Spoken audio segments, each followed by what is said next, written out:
There is a point of light in the constellation Virgo that looks like any other star, but it isn't. There is a secret in its glow, a power hidden behind its calm appearance. This is 3C273, the first quasar ever discovered. Its light has traveled billions of years to reach us, not just to be seen, but to be understood, a cosmic beacon revealing that the universe is far more extreme, more violent, and more magnificent than we ever imagined. But before we continue, subscribe to the channel so you don't miss out on any of these videos. To most observers, it first appeared as just another star, a speck of brilliance in the constellation Virgo. Nothing about it screamed importance. It didn't burn with wild colors or move in erratic patterns. But hidden behind its star-like appearance was a secret so profound that it would change the very definition of what a galaxy, a star, and a universe could be. This is no ordinary object. 3C273 is what scientists now call a quasar, short for quasi-stellar radio source. That name, coined out of linguistic necessity, barely captures the reality. Quasars are among the most luminous and energetic objects known to science, powered not by burning hydrogen like stars, but by the gravitational maelstrom surrounding supermassive black holes at the centers of galaxies. They are ancient, violent, brilliant, and mysterious. But back then, in the 1950s and early 1960s, nobody knew that. The radio telescopes of the time had begun picking up signals, strong ones, from seemingly empty regions of the sky. Astronomers were puzzled. What was emitting these intense radio waves? Could it be stars? Supernovae? Pulsars? Nothing seemed to add up. The signals were there, but the sources remained invisible through optical telescopes, until someone pointed one at 3C273. What they saw would lead to one of the most disruptive revelations in the history of astronomy. 3C273 looked like a star, but it was broadcasting powerful radio emissions. That contradiction was the first crack in the cosmic illusion. If it looked like a star, it should have been nearby, small, and relatively quiet. But it wasn't. It was loud. It was bright. And when its light was broken apart into a spectrum, it told an even deeper truth: this star was not even remotely close. It was not part of our galaxy. It was something else entirely. Something far away. Something far more powerful. This was not just the discovery of a new object. It was the discovery of an entirely new class of object, one that would come to redefine how we see the cosmos and our place within it. Before 3C273, our universe seemed calmer, more familiar. Afterward, it became something wild, unknowable, and infinitely more majestic. Even now, decades after its identification, 3C273 remains a symbol of astronomical wonder. It is still one of the brightest quasars visible from Earth. It's still a subject of ongoing research. And it's still whispering to us, across billions of years of space and time, a message not of chaos, but of structure, not of darkness, but of unimaginable light. 3C273 is more than a point of data. It is the first siren of a deeper cosmos. A beacon from the void. When astronomers first began to understand the true nature of 3C273, they realized they weren't simply dealing with a curious star or an oddball in the night sky. They were staring into the heart of a previously unknown phenomenon. This wasn't a star in our neighborhood, or even a distant sun on the outskirts of another galaxy. It was something altogether stranger, brighter, and far more powerful. 3C273 was what we now know as a quasar, one of the most luminous and energetic types of objects in the entire universe. The word quasar comes from quasi-stellar radio source, a name that reflects how deceptively star-like these objects appeared when first observed. They looked like stars through telescopes but betrayed themselves through their powerful radio emissions and later, through their bafflingly large redshifts. At the core of a quasar lies something monstrous, a supermassive black hole, millions to billions of times the mass of our Sun, devouring matter at such a ferocious rate that it lights up the surrounding space with unimaginable energy. 3C273 is one such quasar, and among the first to be positively identified as such. What makes it even more extraordinary is its accessibility. It is one of the closest quasars to Earth, relatively speaking, of course, at a distance of roughly 2.5 billion light-years. That proximity, combined with its tremendous brightness, allows astronomers to study it in a level of detail rarely afforded to objects of its kind. And it delivers on every front. The brilliance of 3C273 isn't coming from the black hole itself, which paradoxically remains invisible. Instead, the intense light comes from an accretion disk, a swirling maelstrom of gas, dust, and even entire stars being torn apart and heated to millions of degrees as they spiral into the event horizon. The friction and gravitational forces in this disk generate enormous amounts of radiation, spanning across the entire electromagnetic spectrum. In addition, some of the material doesn't fall into the black hole but instead gets blasted out at nearly the speed of light in the form of colossal jets, extending across thousands of light-years. This combination of factors, supermassive black hole, blazing accretion disk, and relativistic jets, gives birth to the tremendous energy output that defines a quasar. And 3C273, in all its radiant glory, stands as one of the finest examples of this process in action. It is not merely bright, it is staggeringly, stupefyingly radiant. Its brightness is not the result of proximity, like nearby stars in our galaxy. No, 3C273 shines across billions of light-years and still manages to appear bright in our telescopes. That fact alone suggests an intrinsic luminosity that defies intuitive understanding. Imagine an object that burns with the power of 1 trillion suns, packed into a region not much larger than our solar system. That's 3C273. For astronomers, it was like discovering a cosmic lighthouse, one so powerful that it could cut through the haze of deep time and reveal the structure of the early universe. And yet, it wasn't a single lighthouse. 3C273 was the first spark that revealed a whole population of quasars scattered throughout the cosmos. Suddenly, the universe wasn't just filled with galaxies and stars. It was populated by these extraordinary engines of light and energy, each marking the heart of a galaxy in the early, turbulent stages of its life. 3C273 showed us that galaxies are not just serene islands of stars drifting peacefully in space. Some are raging, active, dynamic powerhouses, galaxies in the throes of transformation. And at the heart of that process, lurking unseen, is the irresistible gravity of a supermassive black hole, not as an endpoint, but as a beginning. A creator of energy, a sculptor of galaxies, and a signal flare from the depths of cosmic time.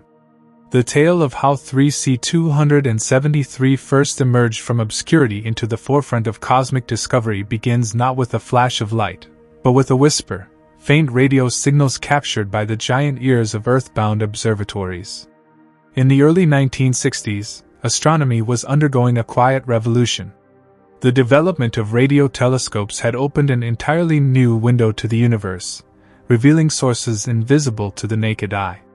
The sky, once thought to be well-charted in visible light, now crackled with unfamiliar signals, as if the cosmos had been speaking in a language no one had bothered to learn, until now.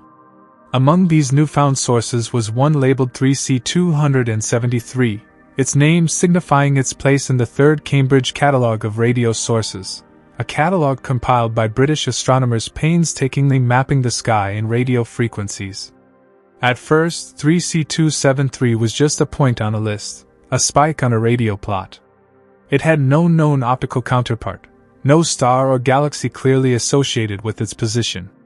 But its strong radio emission suggested it had to be something powerful, and that meant it was worth looking for. But there was a problem. Radio telescopes of the time were not particularly precise in pinpointing locations in the sky.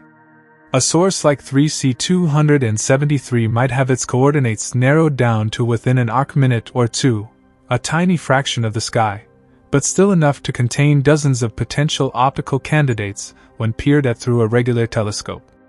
The breakthrough came with a technique as elegant as it was brilliant: lunar occultation. In 1962, British radio astronomer Cyril Hazard, working with colleagues at Jodrell Bank Observatory, realized that the moon could be used as a cosmic measuring stick. As the moon slowly drifted across the sky, it would occasionally pass in front of radio sources, blocking their signals momentarily. By carefully timing the precise moment the signal from 3C273 disappeared and reappeared behind the moon, they could triangulate its position with unprecedented accuracy. And with that pinpointed location in hand, astronomers finally turned their optical telescopes toward the right spot. What they saw didn't make sense.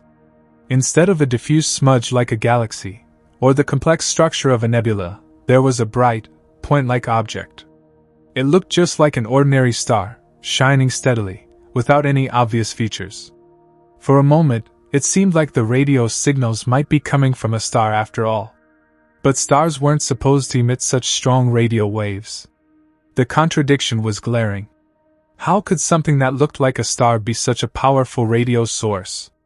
This paradox intrigued astronomers around the world, but it was Martin Schmidt at Caltech who took the next crucial step.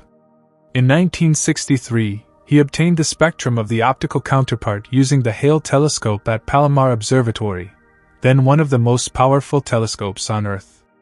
A stellar spectrum should have had familiar patterns, hydrogen lines, perhaps some helium. But what Schmidt saw instead was bizarre. The spectral lines didn't match anything ordinary. They were offset, shifted dramatically toward the red end of the spectrum. For a brief moment, even Schmidt thought he must have been looking at something nearby but unusual. But then it hit him. These lines weren't strange. They were normal hydrogen lines, just redshifted beyond recognition. And that redshift meant distance. Enormous distance. By calculating the redshift, Schmidt realized 3C273 was not in our galaxy at all. It wasn't even nearby in intergalactic terms. It was over 2 billion light-years away. And yet it appeared almost as bright as a nearby star. That meant it had to be unleashing a colossal amount of energy, more than any star or even any ordinary galaxy. It was a moment that shattered conventional understanding. This single object, so small in appearance yet so massive in implication, rewrote the map of cosmic energy. It wasn't just a discovery. It was a rupture in the known fabric of astronomy. The sky, once thought to be tamed and catalogued, had just revealed a secret hidden in plain sight. And thus, in a few short years, 3C273 had gone from an anonymous radio signal to the harbinger of a new class of object. An object that looked like a star but wasn't. A radio source with no precedent. A cosmic engine of staggering power. Its discovery didn't just shake the sky. It fundamentally redefined it. When astronomers first turned their optical instruments toward 3C273, what they found defied expectation. There, nestled in the crosshairs of their telescopes, was a sharp, point-like object. It sparkled in the sky just like any other star, seemingly unremarkable, deceptively simple. To the naked eye and even to powerful optical lenses of the time, it gave every indication of being just another star in our galaxy. After all, it didn't display the sprawling structure of a galaxy, the colorful haze of a nebula, or the flickering irregularity of a variable star. It was steady, bright, familiar. But that familiarity was an illusion. What puzzled astronomers from the outset was the fact that this star was coincident with a powerful radio source. Stars, normal stars at least, simply don't emit strong radio waves. While some do produce weak radio signals due to magnetic activity or stellar winds, none were known to behave like 3C273. Its radio signature was intense, stable, and unlike anything that should be coming from a solitary point of light in the visible sky.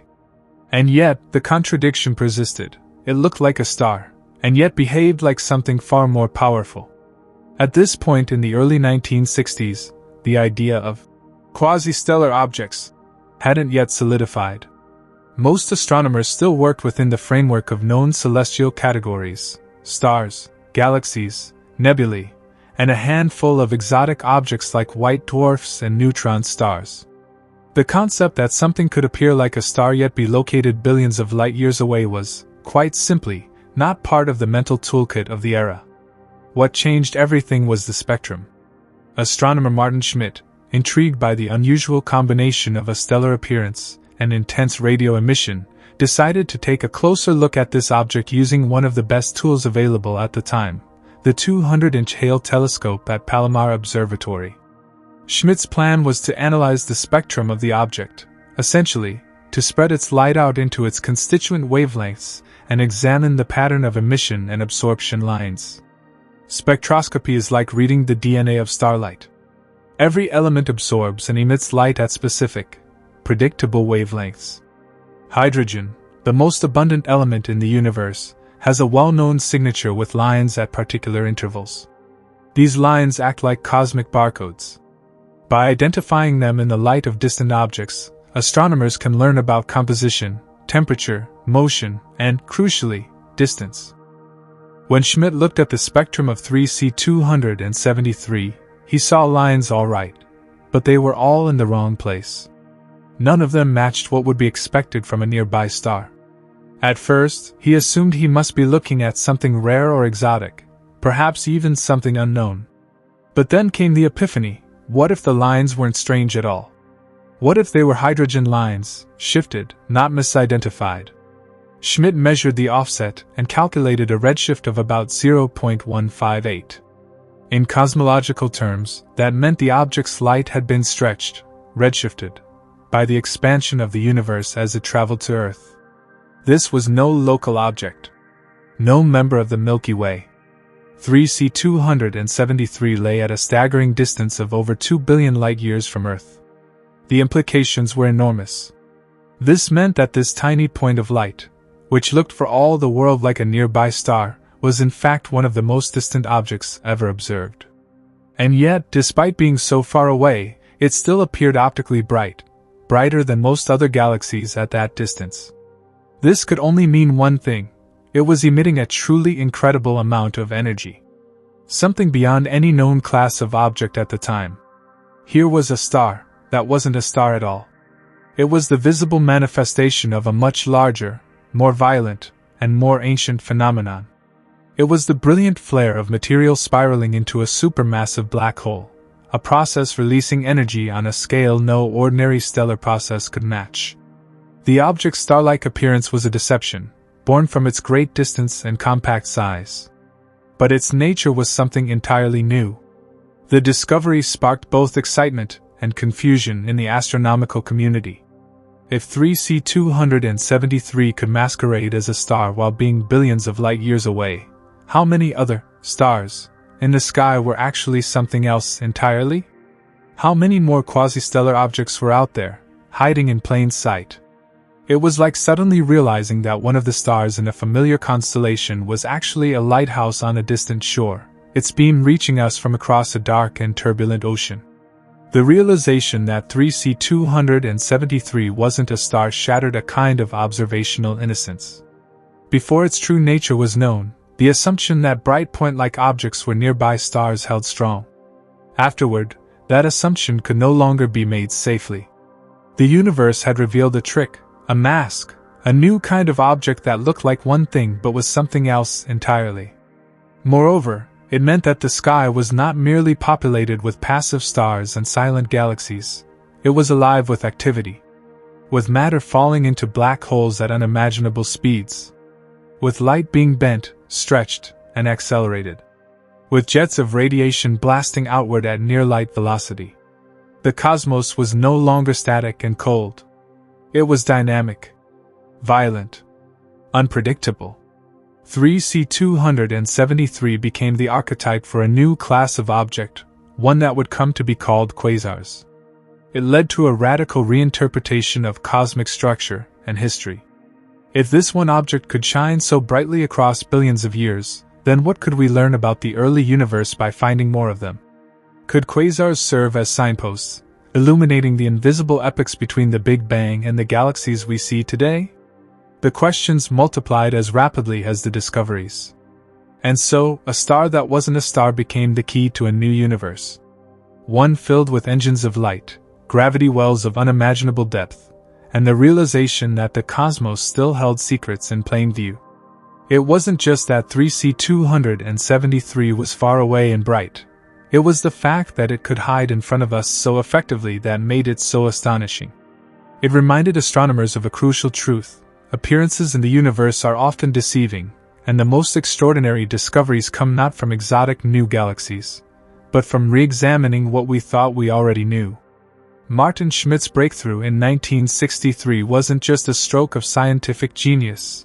It was a seismic shift in our understanding of the universe. At the time, he was one of the few astronomers deeply curious about the strange new class of radio sources being detected. These sources were being catalogued in radio wavelengths but didn't seem to correspond to any known objects in visible light. The third Cambridge catalogue, where 3C273 had quietly taken its place, was a list filled with mysteries. Many of those entries remained without clear identities. But for a few of them, like 3C273, there was finally a chance to dig deeper. Thanks to precise lunar occultation measurements from Cyril Hazard and his team in Australia, astronomers finally had accurate coordinates for 3C273. With this precise location, it became possible to point an optical telescope directly at the object and capture its spectrum. Schmidt, working at the California Institute of Technology, had access to the 200-inch Hale telescope on Mount Palomar, then the most powerful optical telescope in the world. He took a photographic plate of 3C273's light, ready to examine its secrets. At first glance, the spectrum didn't make sense. It showed clear emission lines, bright markers of specific wavelengths of light where radiation was being strongly emitted, but these lines didn't match anything known from ordinary stellar spectra. Stars typically display absorption lines where elements in their atmospheres absorb specific wavelengths, but 3C273's light had bright, narrow emission lines at unexpected places. Schmidt initially struggled to identify them. He went through various possibilities. Maybe it was an unusual star, or some strange kind of nebula, or even an exotic new object. But none of the patterns fit. Then came the turning point, what would later be recognized as a moment of rare scientific clarity. Schmidt took a closer look at the spacing of the emission lines. Though they didn't match anything at first, their pattern felt oddly familiar. It was as though he had seen this barcode before, just not here. Not in this part of the spectrum. That's when the insight struck him. What if the lines were familiar, just not where they were supposed to be? What if they had been stretched, redshifted, by cosmic expansion? He recalculated the position of the lines, adjusting for what they would look like if they had originally been emitted by hydrogen, the most abundant element in the universe. To his astonishment, they lined up perfectly. The spectrum of 3C273 was dominated by hydrogen emission lines, but shifted so far into the red that they appeared completely alien. Schmidt calculated the redshift, C equals 0.158. This was no minor shift. A redshift of 0.158 meant the object was over 2 billion light-years away. Not millions. Billions. That was far beyond any star ever observed, far beyond even most known galaxies. And yet 3C273 shone with a brightness comparable to a star in our own Milky Way. This meant its intrinsic luminosity was off the charts. It had to be thousands of times brighter than an entire galaxy filled with billions of stars. And it all came from what looked like a single point of light. The realization hit like lightning. What Schmidt had discovered was not just a distant object, it was a new type of object. Nothing in standard astrophysics accounted for such immense energy being emitted from such a small, compact region of space. The only plausible mechanism was gravitational, a supermassive black hole consuming matter at a staggering rate, surrounded by a seething accretion disk glowing across the electromagnetic spectrum. But in 1963, black holes were still largely theoretical. The term quasar didn't yet exist. The language to describe what Schmidt had found hadn't been invented. He published his findings in Nature in March 1963. The title of the paper was modest: 3C273, a star-like object with large redshift. But the implications were revolutionary. Here was an object that looked like a star, but wasn't a star. It was a galaxy core in turmoil, a region of space where matter was being annihilated by gravity and converted into raw energy on a cosmic scale. And if there was one, there were likely more. Almost immediately, the paper ignited a storm of interest in the astronomical community. Other radio sources were re-examined, and soon more objects were found with similar properties, similar redshifts, similar brightness, similar apparent contradictions. A new class of object was born, quasi-stellar radio sources, or quasars for short. But none of it would have made sense without Schmidt's leap of insight. It's difficult to overstate the significance of what Schmidt did. In a single observation, he broke through the boundary between what was visible and what was real. He proved that the universe wasn't just larger than we thought.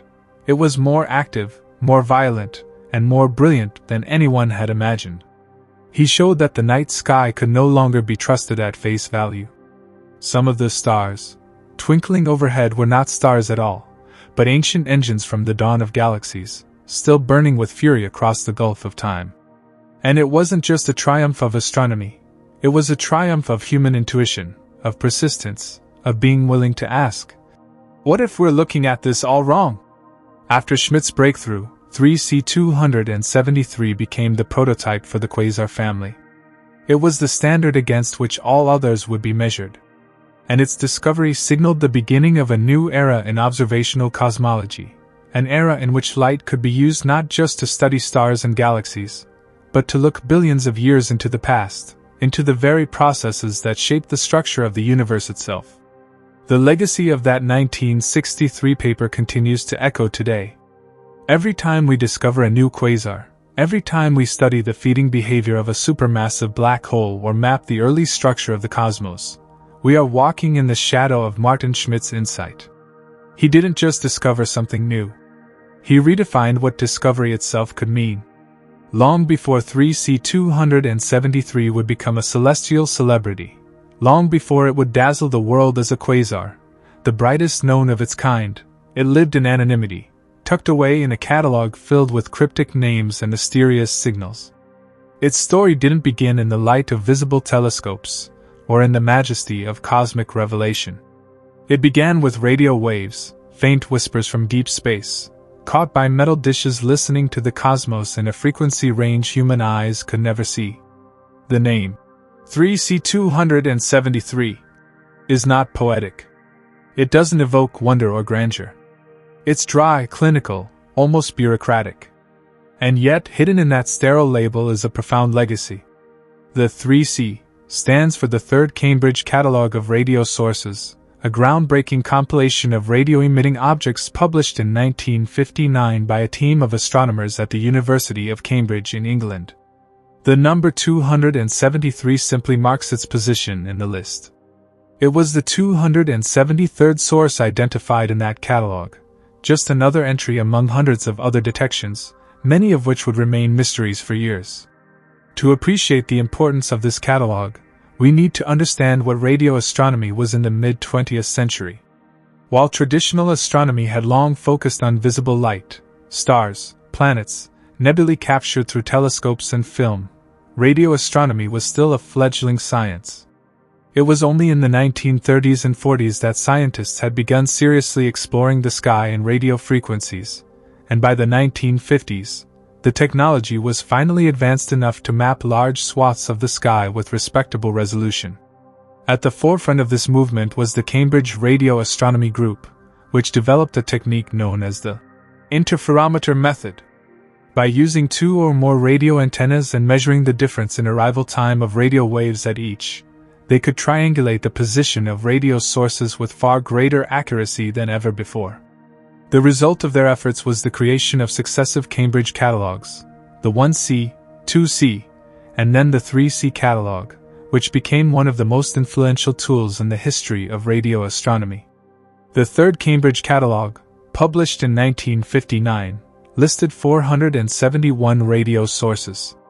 These were discrete points in the sky where the radio emission was strong enough to stand out from the background. Some were already known, like galaxies with active nuclei or remnants of supernovae. But many, like 3C273, had no known optical counterpart.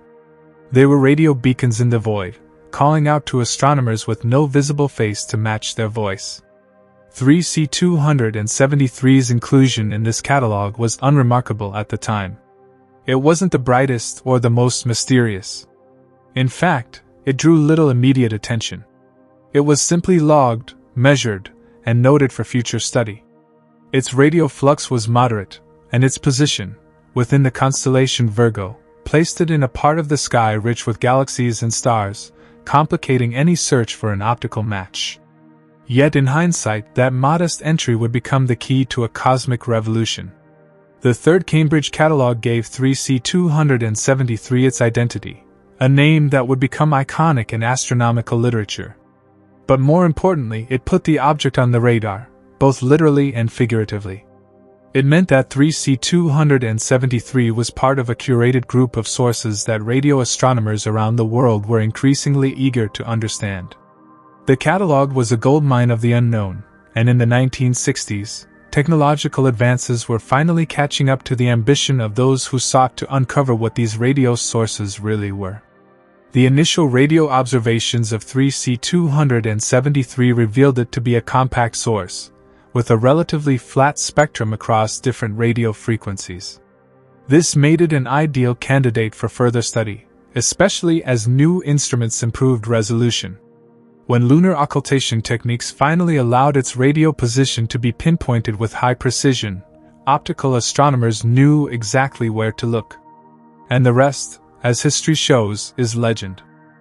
In many ways, the unassuming label 3C273 is a testament to the quiet rigor of cataloging and classification, a reminder that some of the greatest discoveries begin not with a dramatic revelation, but with patient, methodical observation. Without the third Cambridge catalog, 3C273 might have remained a mystery for much longer. The catalog gave it a number, a position, and a place in the scientific consciousness. It's ironic that such a simple label could come to signify something so extraordinary. When we say 3C273, today, we're not just referring to an entry in a catalog. We're talking about the first quasar ever identified. The object that changed our understanding of the universe. The point of light that turned out to be a roaring engine of energy from a time long before our solar system even formed. But at its core, that name connects it forever to the roots of discovery, the slow, deliberate work of astronomers scanning the sky not with poetry, but with precision. And in that precision, they found a secret. A star that wasn't a star. A signal that wasn't noise. A number on a list that became the gateway to a new cosmic epoch.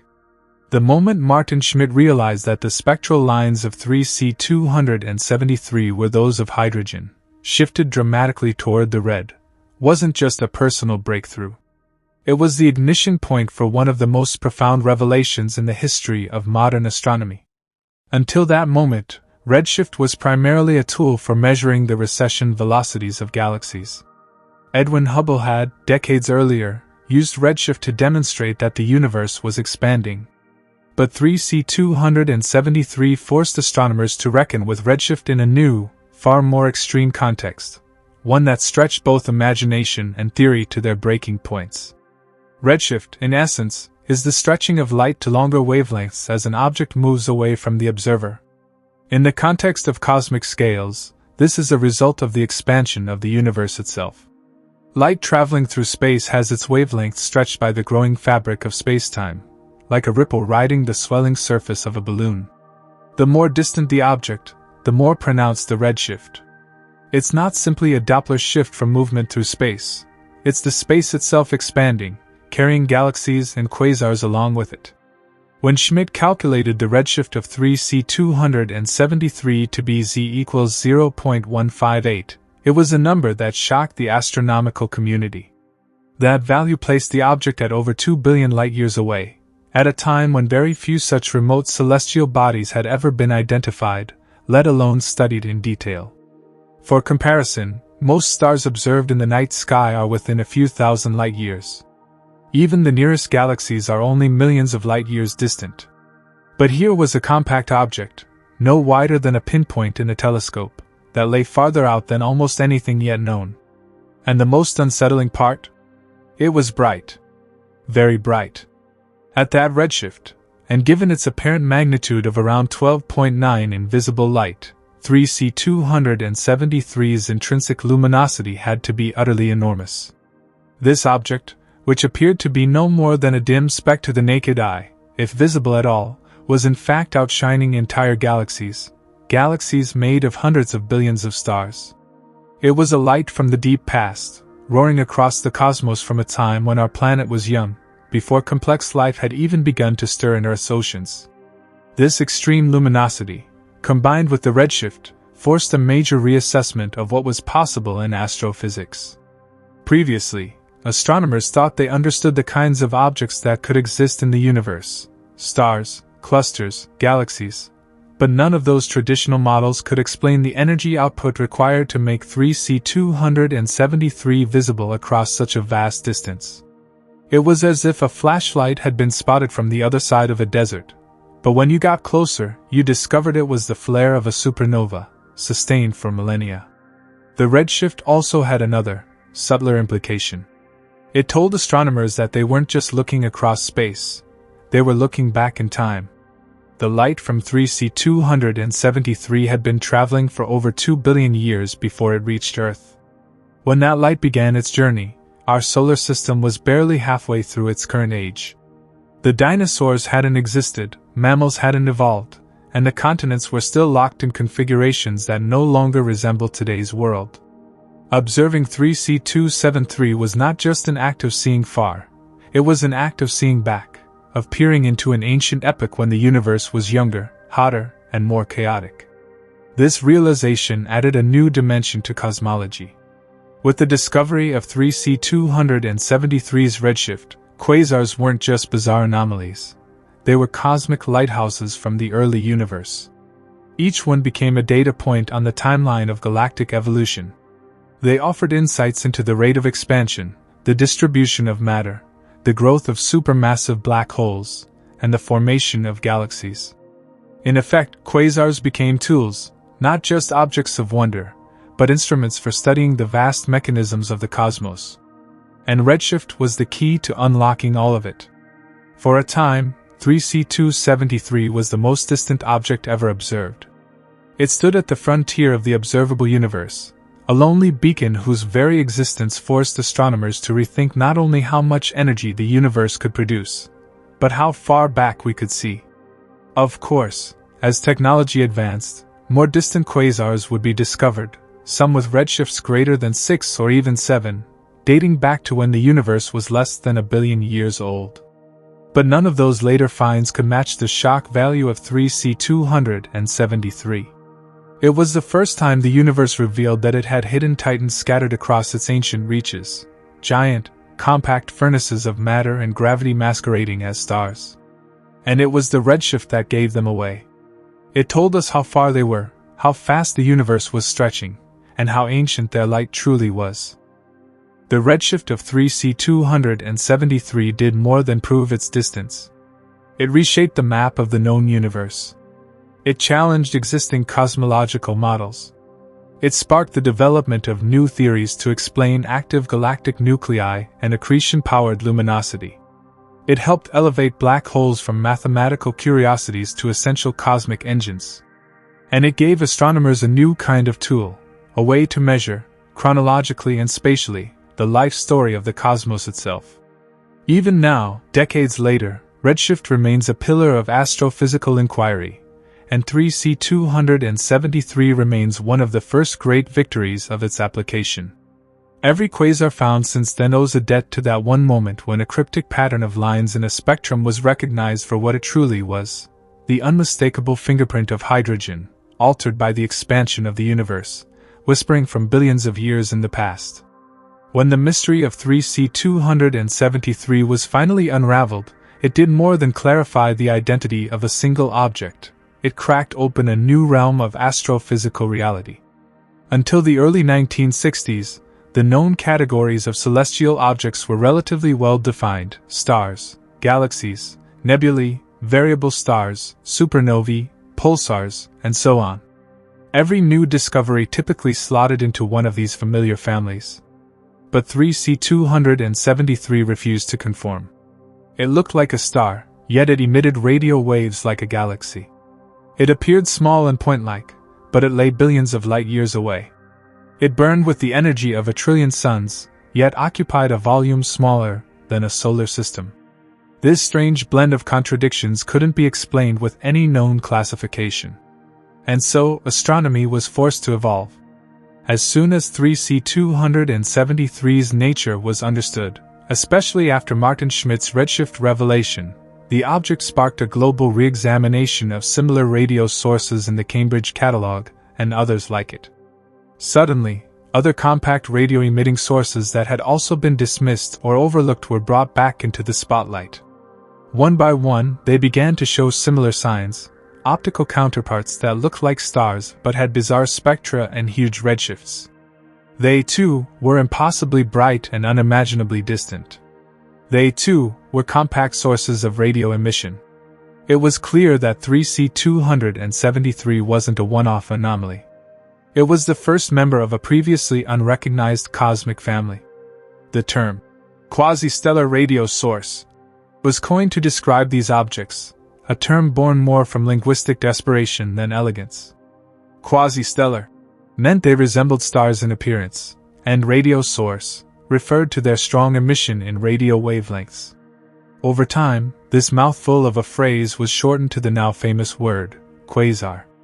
With that new label came a new field of study.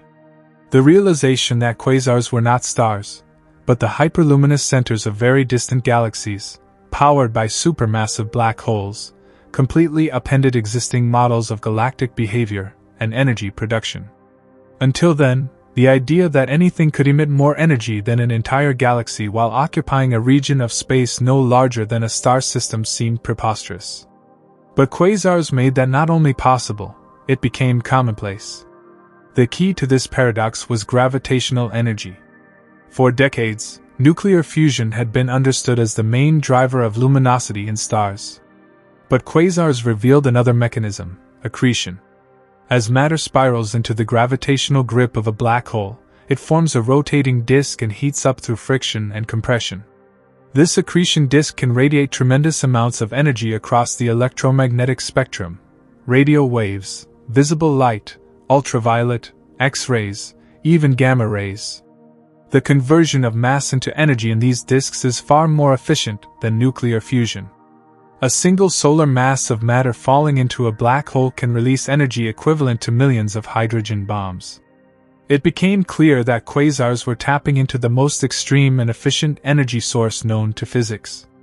3C273, as the first of its kind, became the standard bearer for this entire class.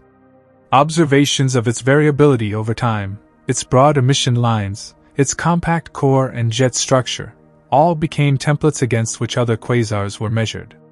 Its discovery opened the door to hundreds, then thousands, of other quasars, many of which would be found with even greater redshifts, meaning they were even further away and therefore older in cosmic terms.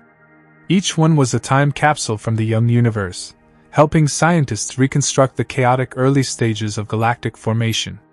The discovery of quasars also transformed the role of radio astronomy.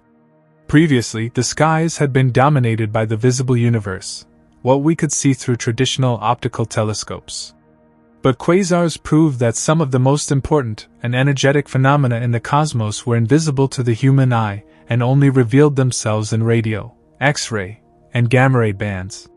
This realization helped spur the development of multi-wavelength observatories and missions, radio telescopes, ultraviolet satellites, X-ray observatories, all designed to chase down the full story of the universe across the entire electromagnetic spectrum. Moreover, quasars didn't just change astronomy, they redefined cosmology.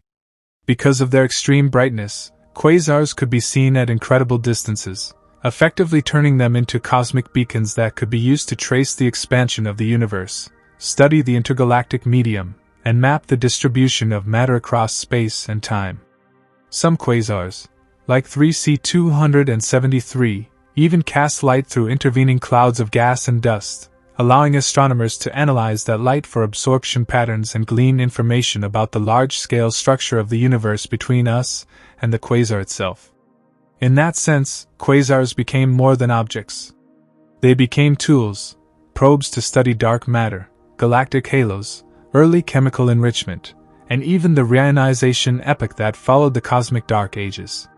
None of this would have been possible if 3C273 hadn't first shattered the illusion that starlike meant starlike, or that brightness implied proximity.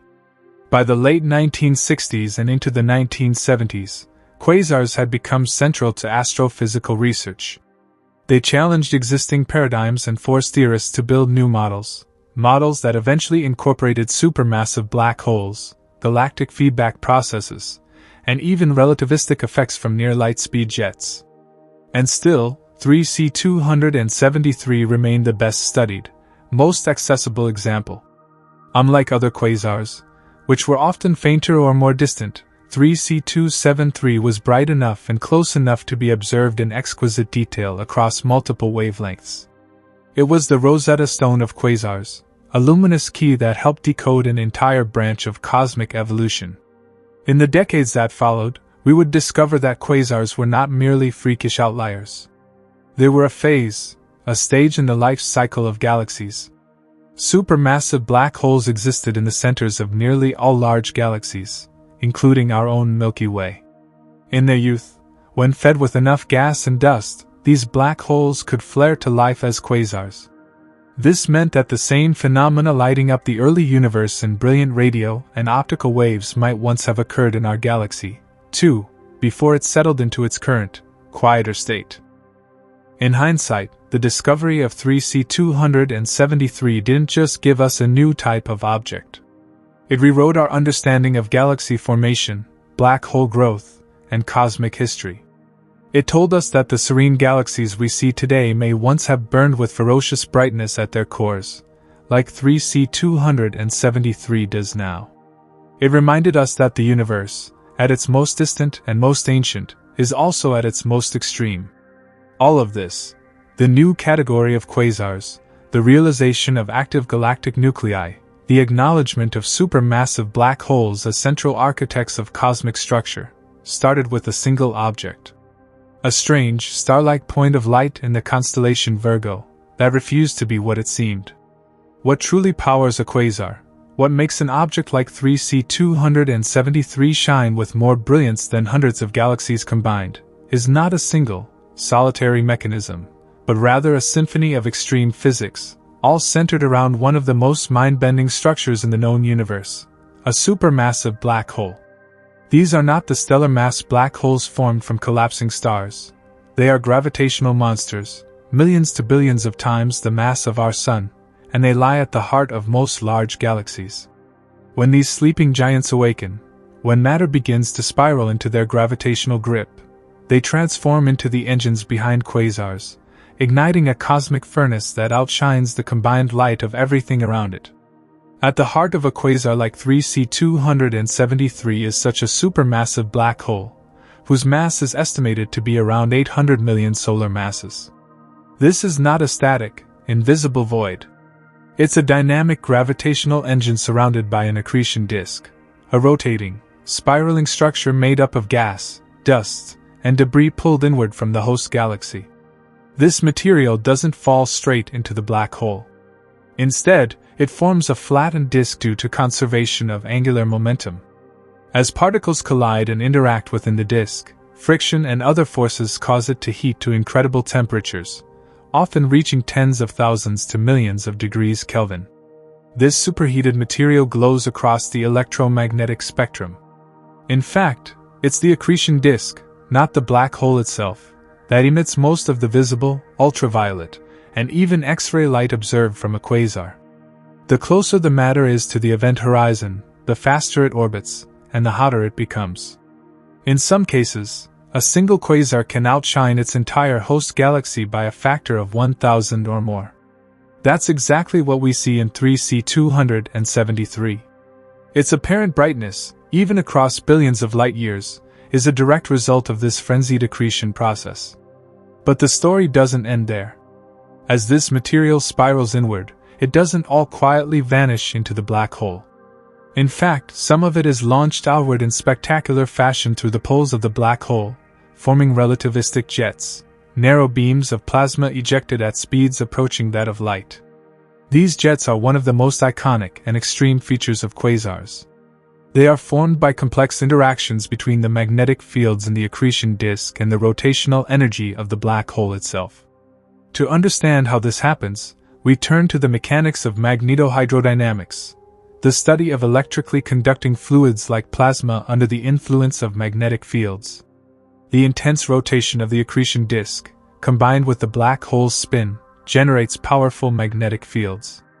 These fields thread the inner region of the disk and twist into tightly wound structures above the poles of the black hole.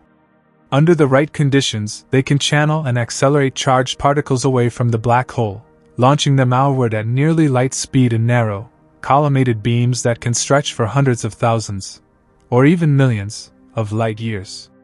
These jets are not merely dramatic, they are observationally crucial. In 3C273, the optical jet is visible in high-resolution imagery, appearing as a faint yet distinct line extending outward from the core.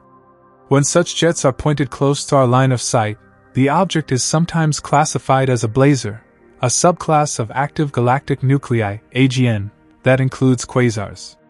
In these cases, relativistic effects like Doppler boosting can make the object appear even brighter and more variable than it actually is. While 3C273 is not always categorized as a blazar, its jet orientation is thought to be angled somewhat toward Earth, enhancing its apparent luminosity. The light from the jet and accretion disk doesn't just come in the form of visible radiation. Quasars emit energy across the entire electromagnetic spectrum, from radio waves, where objects like 3C273 were first identified, to gamma rays, which signal the highest energy processes in the universe. In fact, many quasars, including 3C273, are known to be sources of X-rays and gamma rays, especially in regions near the base of the jets and the inner accretion disk, where magnetic reconnection, shock acceleration, and Compton scattering processes can create high-energy photons. It's important to note that, unlike a star, a quasar's luminosity is not stable over long timescales. Because the accretion process is inherently chaotic, quasars often show variability, sometimes brightening or dimming within weeks, days, or even hours. This flickering is another clue that the source of the light must be compact, since the timescale of variability is limited by the size of the emitting region. If a quasar can change brightness in a day, that implies the source is no larger than a light day across, a tiny volume by cosmic standards. The physics behind what powers a quasar also helps explain its incredible efficiency. Whereas nuclear fusion in stars converts only about 0.7% of mass into energy, accretion onto a black hole can convert up to 40% of the infalling matter's rest mass into radiant energy, depending on the spin of the black hole. This extraordinary efficiency is why quasars can be so bright despite the relatively modest amount of matter they consume compared to the total mass of a galaxy. And this engine is not infinite. Eventually, quasars quiet down. As the black hole consumes the available gas and dust in its vicinity, or as feedback from the jets and radiation pushes material away, the fuel source dwindles.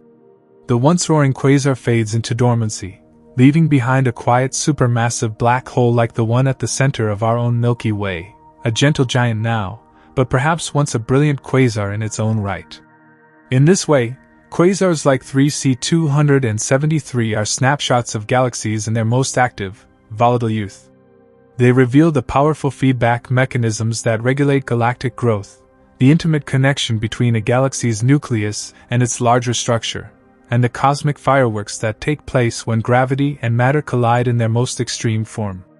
So, what powers a quasar? Gravity, yes, but not just any gravity.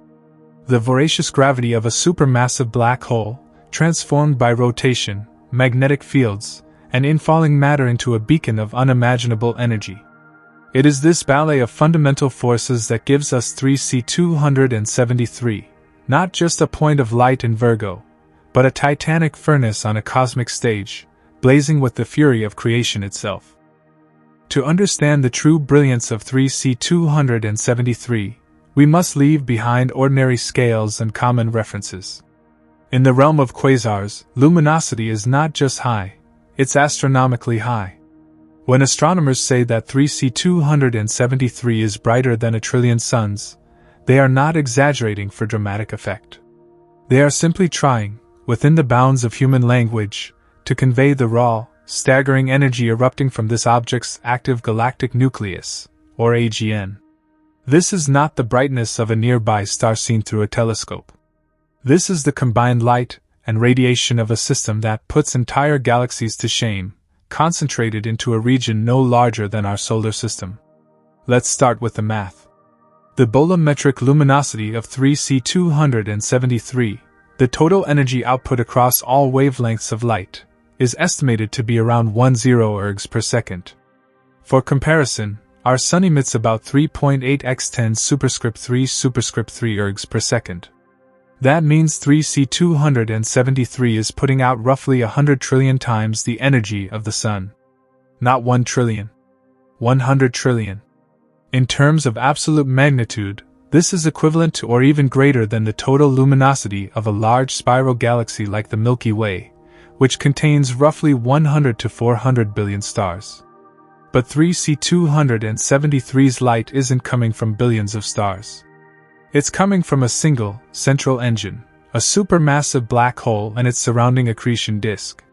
This extreme output is what defines an active galactic nucleus, a galactic core where matter is falling into a black hole at such a high rate that it generates massive amounts of radiation across the electromagnetic spectrum.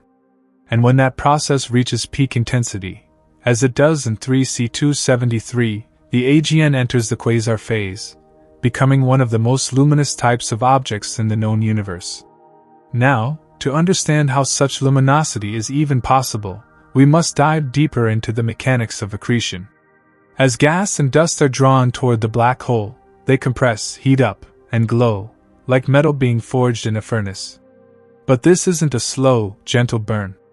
This is matter being shredded, atom by atom, by tidal forces and friction, with temperatures soaring into the millions of degrees.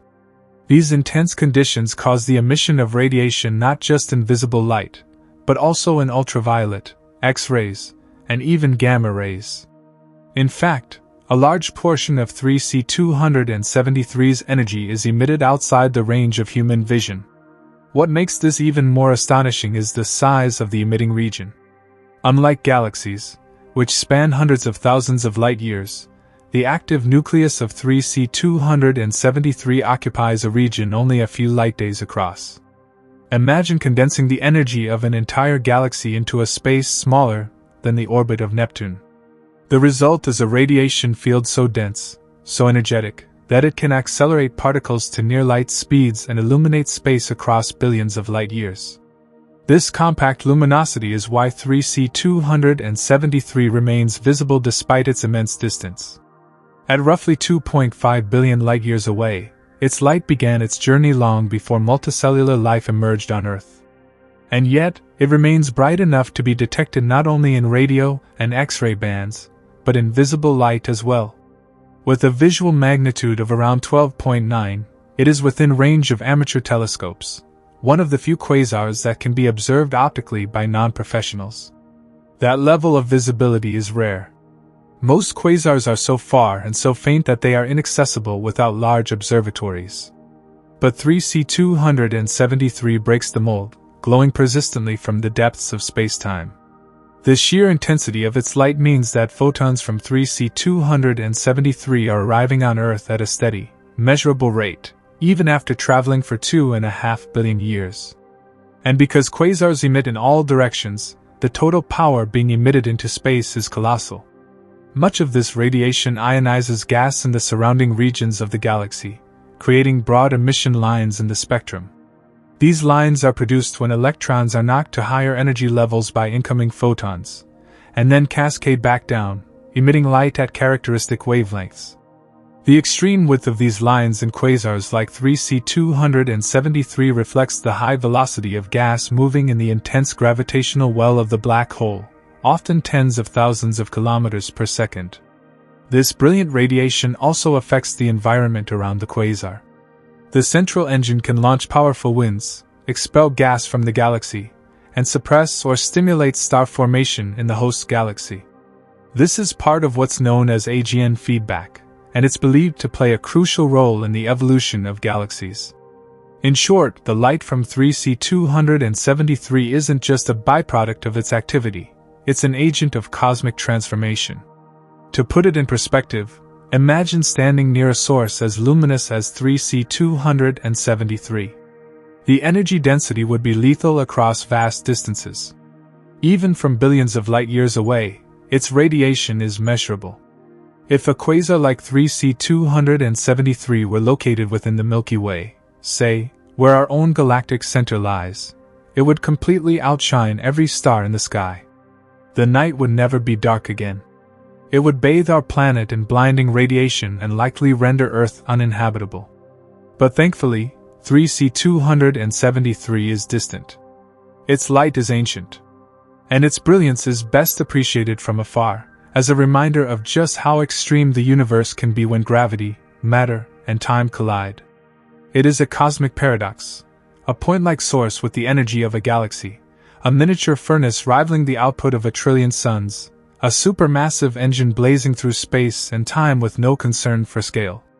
3C273 teaches us that the brightest objects are not always the closest, nor the largest in appearance. Sometimes the smallest speck of light in a telescope holds the secret to unimaginable power. And in doing so, it defies our expectations, forcing us to revise not only what we see, but what we believe is possible. Even in an age of hyper-advanced telescopes, deep space surveys, and thousands of known quasars catalogued across the electromagnetic spectrum, 3C273 remains in a league of its own. Despite the immense cosmic zoo of active galactic nuclei that has since been revealed, some larger, some more distant, some more energetic in specific bands, 3C273 still holds one remarkable distinction: it is the brightest quasar visible from Earth in optical wavelengths. In other words, if you were to look up into the sky with a powerful enough amateur telescope, 3C273 is the quasar you could most easily find. In fact, it's one of the only quasars that a non-professional observer can actually see for themselves. Let's put this into scale. The apparent magnitude of 3C273 is roughly 12.9, fluctuating slightly depending on its variability. This means that under dark skies, with a telescope of about 4 to 6 inches, 10 to 15 centimeters, in aperture, 3C273 can be seen by amateur astronomers as a faint, star-like point in the constellation Virgo. And yet, that small speck of light isn't a star at all. It's the blinding heart of a galaxy located over 2.5 billion light-years away, its light having crossed vast cosmic gulfs to land gently on the mirror of a backyard telescope. No other quasar visible from Earth even comes close in terms of optical brightness. While other quasars may emit more energy overall, particularly in radio or X-ray bands, they are either more distant, more obscured, or oriented in such a way that their optical output is diminished. Many are known only because of infrared, ultraviolet, or X-ray surveys. Some are so far away that their visible light has been stretched into the infrared by the expansion of the universe. But 3C273, situated at a redshift of z equals 0.158, strikes a perfect balance, close enough to remain within the visible spectrum, and active enough to shine brightly in that range. This optical visibility is not just a curiosity, it's a scientific asset. Because 3C273 is so bright in visible light, it has served as a cornerstone of spectroscopic studies, allowing astronomers to examine its emission and absorption lines with precision unmatched by most other quasars. These spectral signatures offer crucial information about the velocity, composition, and behavior of the gas in and around its accretion disk and jets. The spectrum of 3C273 is, in many ways, the template against which others are measured. Its brightness has also made it a favorite target for calibration. Space telescopes, ground-based instruments, and observational campaigns across decades have pointed at 3C273 to fine-tune their measurements. It has become a kind of universal reference, astronomy's equivalent of a tuning fork. From the Hubble Space Telescope to the Very Large Array, from infrared observatories to gamma-ray missions, 3C273 has been observed again and again, helping scientists test their instruments and refine their techniques. But how does it remain so bright when others fade into obscurity? Part of the answer lies in its orientation. The jet of 3C273, while not pointed directly at Earth, is believed to be angled fairly close to our line of sight. This alignment boosts its apparent brightness through a relativistic effect called Doppler boosting, where the motion of the emitting material toward us compresses the light and enhances its intensity. This is similar to what happens in blazars, where the jet is aimed almost directly at Earth, leading to extreme variability and brightness. 3C273 exists in a gray area. It's not quite a blazar, but it exhibits some of the same optical enhancement due to its jet orientation. Add to this the fact that 3C273's central black hole is actively feeding, continuously pulling in matter and radiating energy through its accretion disk, and you have a nearly perfect storm of observational convenience. It is luminous, persistent, and optically accessible. Other quasars may come and go from visibility due to variability, redshift, or obscuration by dust, but 3C273 has remained a constant cosmic lighthouse, always there, always bright, always ready to be studied. Its prominence in the optical sky also gives it a rare kind of cultural significance. Generations of astronomers have grown up looking at 3C273, writing papers on it, measuring it, building models around it. It is the first quasar ever identified, yes, but it is also the most observed, the most familiar, the most personal quasar in the sky. It has become an enduring symbol of discovery, a gateway between the known and the unknowable, a singular point of light that once seemed like just another star until we listened to its spectrum and learned the truth. And that's perhaps the most poetic part of its brightness. For millennia, humans looked up at the stars and assumed they all belonged to the same category, points of light on a celestial dome. But then, in the 20th century, we pointed a telescope at one such point, and it whispered a different story. It told us that it was not a star. That it was something older, farther, and more powerful than anything we had ever imagined.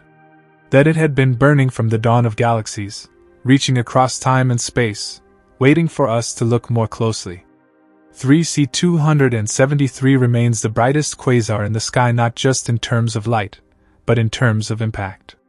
It has illuminated our path into the active universe, pulling back the curtain on supermassive black holes, accretion physics, relativistic jets, and the early evolution of galaxies. It glows as it always has, faithfully and furiously, a cosmic fire that has never gone out.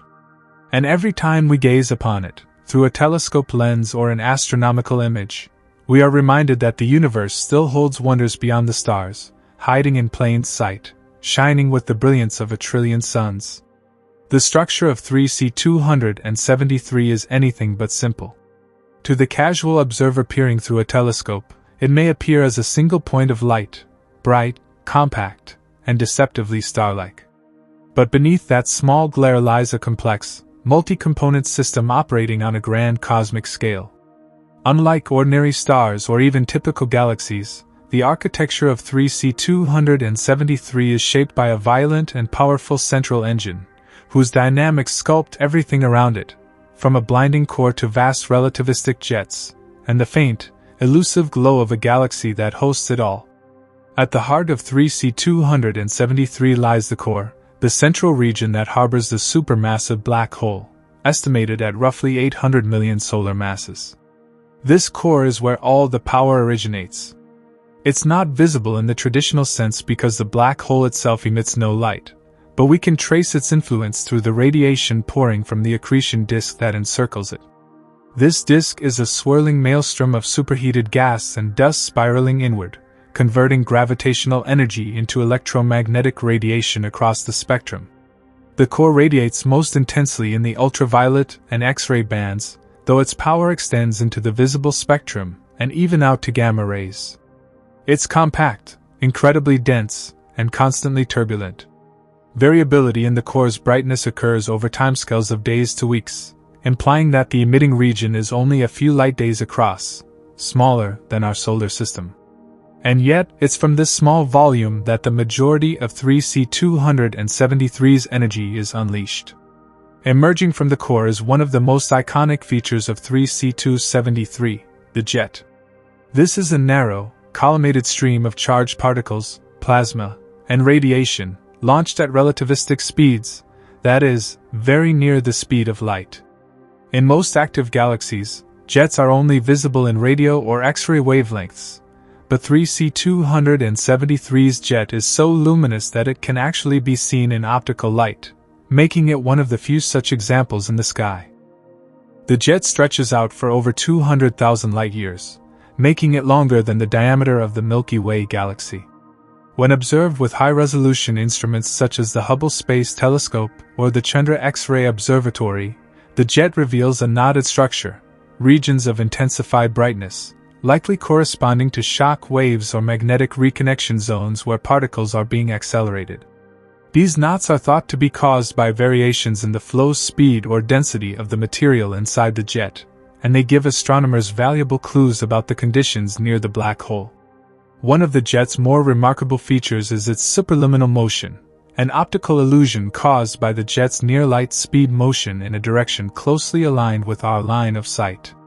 This causes portions of the jet to appear to move faster than light when observed over time, a phenomenon well documented in radio imaging. Of course, nothing is actually breaking the cosmic speed limit, but this apparent effect is a direct result of relativistic speeds and the angle of motion. As for the host galaxy, it's much more elusive. For a long time, the intense glare of the quasar core drowned out any signs of the galaxy itself. But as observational techniques improved, particularly through the use of adaptive optics and space-based imaging, astronomers were able to peel back the layers of light and reveal the faint structure surrounding the core. What they found was that 3C273 resides within a giant elliptical galaxy. This is not unusual for quasars, which are frequently hosted by massive ellipticals formed from galactic mergers. These galaxies are typically old, red, and composed mostly of older stars, but they often harbor vast stores of gas and dust that can feed the central black hole when disturbed, perhaps by a recent interaction or internal instabilities. The host galaxy of 3C273 appears somewhat distorted, possibly indicating past merger activity, which may have helped trigger the quasar phase. The stellar content of the galaxy is difficult to analyze due to the overwhelming brightness of the quasar, but observations in infrared and near-infrared wavelengths, where the core is less dominant, have allowed researchers to trace its outline, revealing a sprawling elliptical structure. This host galaxy also appears to have extended gas halos, which could be either remnants from past starburst activity, or evidence of gas being expelled by the AGN itself through radiation pressure and winds. There is also evidence of extended emission line regions, clouds of ionized gas that glow as they absorb energy from the quasar and re-emit it. These regions extend far beyond the core and may be shaped by interactions with the jet, or by powerful winds emanating from the accretion disk. They form a kind of diffuse shell around the central engine, a glowing envelope of light that serves as a visible echo of the core's immense energy output. The radio structure of 3C273 adds another layer of complexity. Beyond the optical jet, radio lobes are visible farther out, created where the jet material slams into the intergalactic medium, inflating bubbles of energized plasma. These lobes can span hundreds of thousands of light-years and act as reservoirs of ancient activity, preserving the history of past eruptions and fluctuations in the black hole's feeding habits. Observations in radio wavelengths show a rich and dynamic morphology, complex knots, twists, and asymmetries that trace the evolution of the jet's power over cosmic time. So when we talk about the structure of 3C273, we're not just describing a point source. We're looking at a layered, multi-wavelength organism, a core of unthinkable density and power, an optical and radio jet carving through intergalactic space, a faint but massive host galaxy, and surrounding clouds, halos, and lobes that all bear the mark of a quasar in full force. Each component tells a different part of the story. The core reveals the raw physics of accretion and black hole thermodynamics. The jet illustrates the force of magnetism and relativity unleashed on cosmic scales. The host galaxy tells us about the conditions and history that allowed such activity to ignite. And the larger-scale structures preserve the long-term memory of this activity, like the smoke trails left behind by fireworks. In 3C273, all of these structures coexist in a symphony of energy, scale, and complexity. It's a galaxy, yes, but also a lighthouse, a particle accelerator, a time machine, and a natural laboratory for the extremes of physics. Observing its structure is like slicing open a brilliant, multidimensional gemstone, each face reflecting a different wavelength, a different process, a different era of cosmic drama. And even today, with all we know, it remains a source of surprises, a testament to how much is hidden in what appears to be just a single point of light. One of the most visually striking and scientifically fascinating features of 3C273 is its optical jet, a stream of matter and energy erupting from the galaxy's heart, visible not just in radio or X-rays like in many other active galactic nuclei, but in actual visible light. This makes 3C273 part of an extraordinarily rare group. Only a handful of jets in the known universe are luminous enough, and angled just right, to be seen in the optical band. Yet there it is, a needle of light stretching across the cosmos, cutting through the fabric of intergalactic space, flowing outward from a tiny point source that, at first glance, seems no different from an ordinary star. To the eye of a ground-based observer using a high-powered telescope, the jet appears as a faint, narrow streak extending from the core of 3C273. It's not easily seen without sophisticated instruments, but with the right technology, particularly the Hubble Space Telescope, its structure reveals a breathtaking complexity. The jet extends roughly 60,000 light-years from the nucleus in visible light, and much further when traced in radio wavelengths. It's not a smooth line, but rather a series of glowing knots, each representing a region where material within the jet is compressed, heated, or shocked, causing it to radiate more intensely. What makes this optical visibility so remarkable is the energy required. For material in the jet to emit visible light across such vast distances, it must be moving at relativistic speeds, a significant fraction of the speed of light, and must be composed of extremely energetic particles. The dominant mechanism responsible for this emission is synchrotron radiation, a process in which charged particles, primarily electrons, spiral around magnetic field lines at near light speed. As they spiral, they emit photons, and when their energies are high enough, some of those photons fall within the optical part of the spectrum. Synchrotron radiation is incredibly broadband, meaning it emits across a wide range of wavelengths, from radio all the way to X-rays. But for it to be visible, the particles must be accelerated to near relativistic energies and the magnetic fields must be precisely aligned and strong enough to sustain the emission. This suggests that the jet in 3C273 is not only powerful, but also finely tuned, a masterpiece of cosmic engineering where magnetic fields, relativistic particles, and sheer kinetic energy work in concert to create a visible beacon extending into the void. Zooming into the jet with advanced imaging reveals those distinct bright knots, each of which is a puzzle in itself. These are not static features. They represent sites of intense energy transformation. Some are believed to be shock fronts, where faster-moving particles collide with slower ones, compressing and heating the plasma. Others might be caused by instabilities within the jet itself, oscillations, twists, or turbulent flows that concentrate the emission. In some places, the jet appears to bend slightly, a phenomenon that could be caused by interactions with the intergalactic medium or by precession of the black hole's spin axis over long timescales. Another curious feature of 3C273's optical jet is its polarization. Polarized light is light whose electric field vectors all align in a particular direction, and it's a hallmark of synchrotron emission. By studying the polarization of the jet's light, astronomers can map the structure of the magnetic fields threading through it. This offers deep insight into the jet's origin, dynamics, and evolution.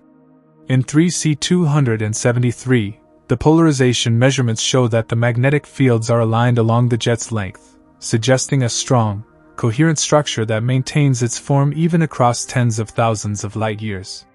But perhaps the most mind-bending aspect of this optical jet is its apparent speed. Observations made using radio interferometry and optical imaging have shown that certain regions within the jet seem to move faster than the speed of light. This phenomenon, known as superluminal motion, is an illusion caused by relativistic speeds and projection effects. When a jet is angled close to our line of sight and moving at near light speed, the light from successive positions along its path can reach us in such a way that it appears to move faster than light.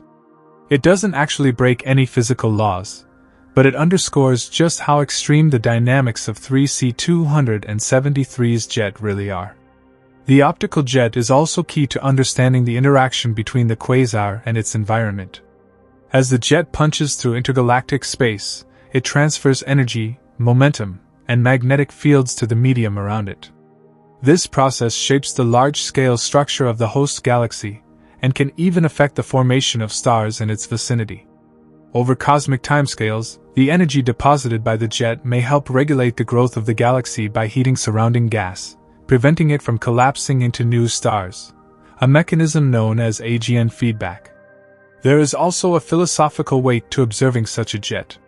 From our perspective on Earth, we're watching a colossal outflow of energy and matter from a galaxy billions of light years away, whose light began its journey before the rise of vertebrates on our own planet.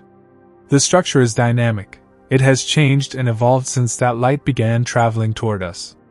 We are seeing it not as it is, but as it was, a frozen image from an era when Earth was still a swamp of microbial life, and the sky was devoid of intelligent eyes to witness such majesty. And yet, despite the gulf of time and space, we can trace every detail of the jet, its polarization, its knots, its motion, its alignment. We can measure its light, decode its structure, simulate its dynamics, and theorize about its future. This narrow thread of light, stretched across a fraction of the night sky, becomes a bridge across the universe, connecting us not just to another galaxy, but to the forces that shape galaxies themselves. The optical jet of 3C273 is a signature of cosmic violence, yes, but also of order. It shows us that even the most chaotic processes in the universe follow rules, adhere to patterns, and leave behind traces that we can follow. In every wisp of light from that jet, we find data. In every knot, a clue.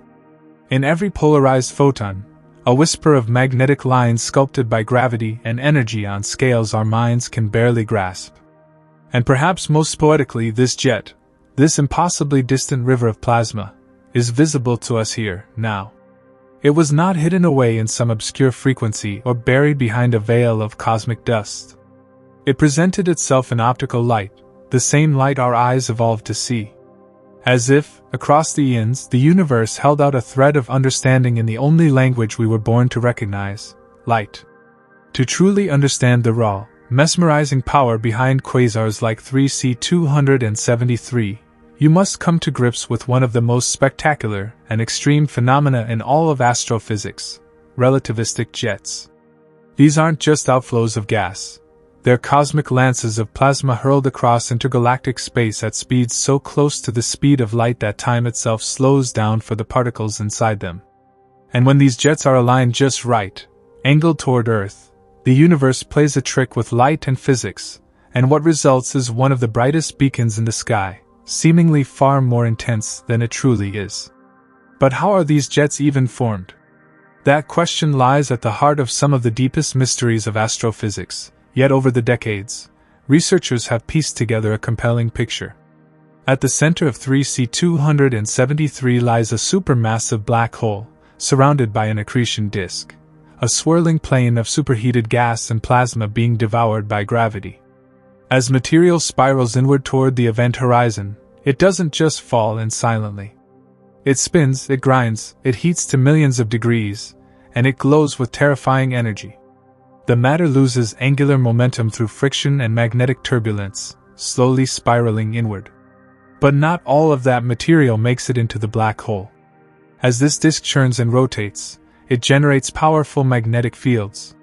The rapid movement of charged particles in the plasma twists and stretches these fields into a configuration resembling a coiled spring, particularly near the rotational axis of the black hole.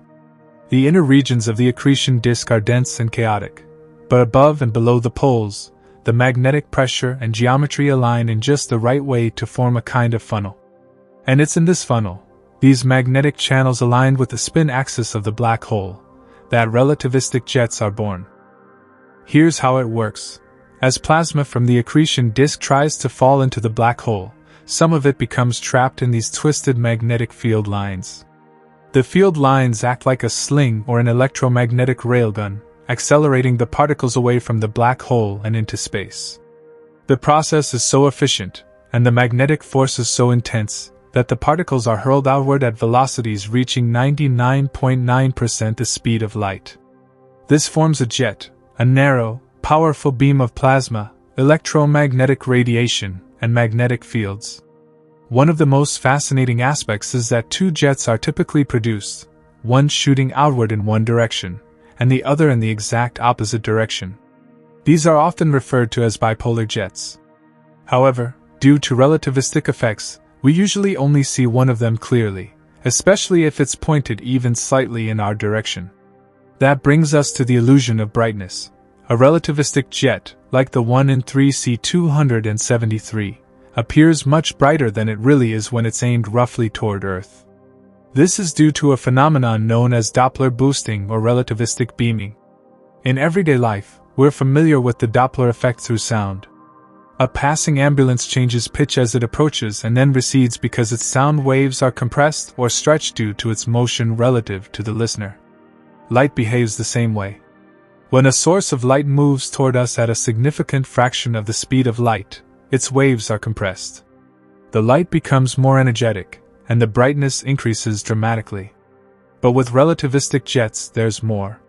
Because the material in the jet is moving so fast, the radiation it emits is not spread out evenly in all directions. Instead, it's concentrated along the direction of motion, like a flashlight beam. If that beam is pointed toward Earth, we're in the direct path of a collimated flood of high-energy photons. This means the apparent brightness of the jet is vastly amplified. The increase isn't small. It can be a factor of 10, 100, or even 1,000 times depending on the speed of the jet and its angle to our line of sight. The closer the jet is to pointing directly at Earth, the more dramatic the amplification becomes. This is why objects like blazars, whose jets are aligned almost perfectly toward us, appear wildly variable and extremely luminous. While 3C273 is not a blazar in the strictest sense, its jet is tilted close enough to our direction that we experience a significant portion of this boosting effect.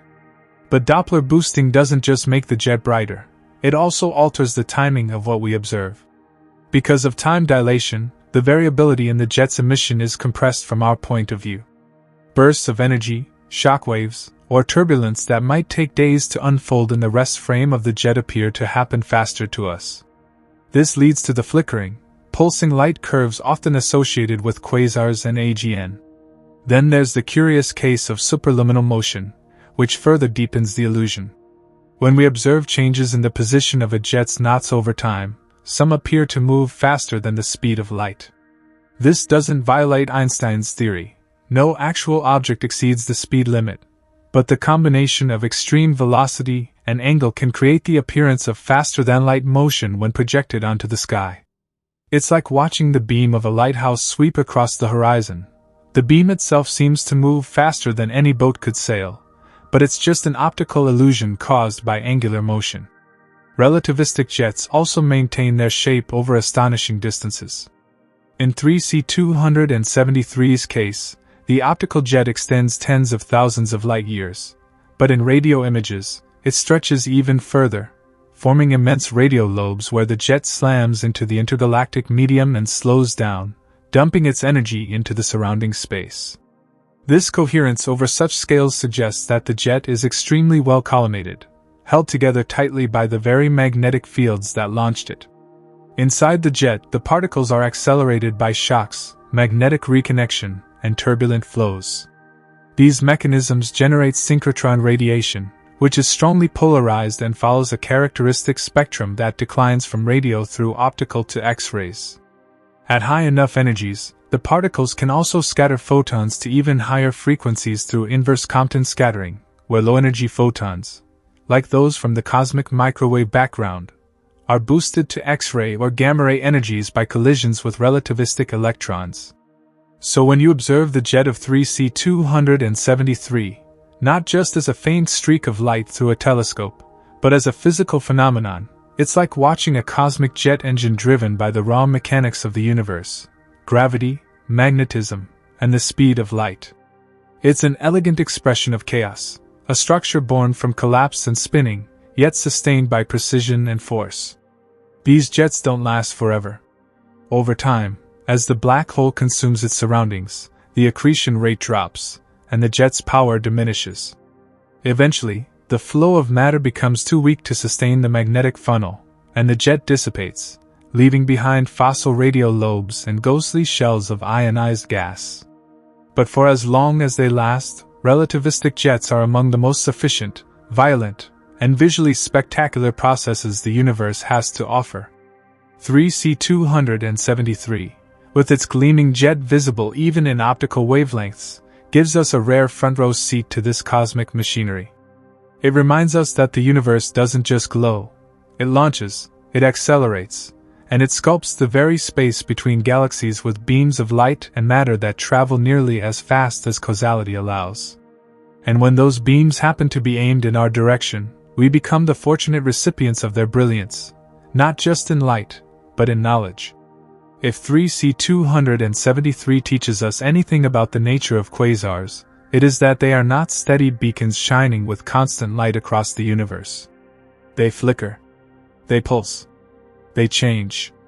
In fact, one of the most compelling and curious features of 3C273 is its variability over time. This is no quiet, passive source. Its brightness rises and falls, sometimes in a matter of days, a sign of the deep, unrelenting turbulence that defines its core. To the naked eye, or even to a consistent telescope observation across a few nights, these changes might be invisible. But with long-term monitoring across multiple wavelengths, a pattern emerges. 3C273 does not emit light at a constant rate. Instead, its brightness fluctuates, creating irregular but detectable light curves in optical, ultraviolet, X-ray, and radio bands. These shifts are far from trivial. They offer vital clues about the inner workings of the quasar and the extreme environment near its supermassive black hole. Let's start with the simplest interpretation. In any luminous system, variability implies a compact source. That's a fundamental law of light. The faster an object changes brightness, the smaller the region responsible must be, because information, or in this case, changes in energy output, cannot propagate faster than the speed of light. If 3C273's brightness drops and rises in the span of, say, 2 days, that means the varying region cannot be larger than 2 light days across. For context, that's about 50 billion kilometers, less than the diameter of our solar system. That tells us something crucial. The vast light of 3C273, which rivals that of an entire galaxy, originates in a region smaller than the orbit of Neptune. That extreme compactness is only possible if the engine driving this luminosity is a supermassive black hole, drawing in matter from an accretion disk and converting gravitational potential into radiant energy with extraordinary efficiency. And because that process is chaotic and dynamic, the light it produces is not smooth. Instead, it behaves like the heartbeat of a monster. The cause of this variability lies in the turbulence and instability within the accretion disk itself. As matter spirals inward, it interacts with magnetic fields, experiences shocks, and undergoes sudden heating. These events can lead to localized flares, regions of the disk that suddenly emit more radiation. In X-rays and UV light, these flares can be sharp and rapid, reflecting changes close to the event horizon. In optical bands, the variability is often slower and more gradual, reflecting outer regions of the disk. This pattern of multi-wavelength variability, fast in X-rays, slower in radio, gives astronomers a kind of map of the structure and dynamics of the disk. For instance, if a burst of X-rays is followed by a burst of optical light, it suggests that the X-ray flare heated up outer regions, which then began to glow more brightly in optical wavelengths. These light echoes are used to probe the inner structure of the accretion system in a method known as reverberation mapping. But there's more to the story. Some of the variability doesn't come from the disk at all, it comes from the jet. Jets, especially when pointed near our line of sight like in 3C273, are highly variable due to both internal processes and relativistic effects. Small changes in the flow of particles, magnetic field strength, or density can lead to big differences in output, especially when these are Doppler boosted by relativistic motion. In such a jet, even minor turbulence can become a massive brightening event. And because the emission is dominated by synchrotron radiation, which is sensitive to particle acceleration and magnetic fields, it responds quickly to changes in jet dynamics. In fact, many of 3C273's brightest flares in the radio and X-ray bands have been linked to jet activity rather than disk activity. These flares often show polarization changes, rapid brightening, and decay patterns that are consistent with shock waves traveling down the jet, reaccelerating electrons and enhancing synchrotron emission. The light we see from these events isn't just radiation, it's the fingerprint of a traveling shock front, moving through the jet like a sonic boom of relativistic particles. And the variability is not just short-term. Long-term monitoring has shown that 3C273 exhibits cyclical behavior on the scale of months and years. These long-term trends could be due to precession of the jet, a slow wobble in its orientation, gradual changes in the accretion rate, or even interactions with the host galaxy. Sometimes, the quasar dims significantly across all bands, only to reawaken with explosive force, unleashing months-long flares that ripple through the jet and disk simultaneously. This dance of brightness is not just a curiosity, it's data-rich science. By watching the light curve of 3C273, scientists can reverse engineer the behavior of the matter orbiting just outside a black hole's event horizon. They can trace the evolution of knots within the jet, estimate particle densities, measure magnetic field strengths, and even model the precession of the black hole's spin. It's a way of seeing the invisible, of inferring the presence of forces and objects far too small and distant to image directly. Sometimes, 3C273 flares unexpectedly. A sudden spike in brightness may appear in X-rays, followed by a matching increase in radio after a few days or weeks.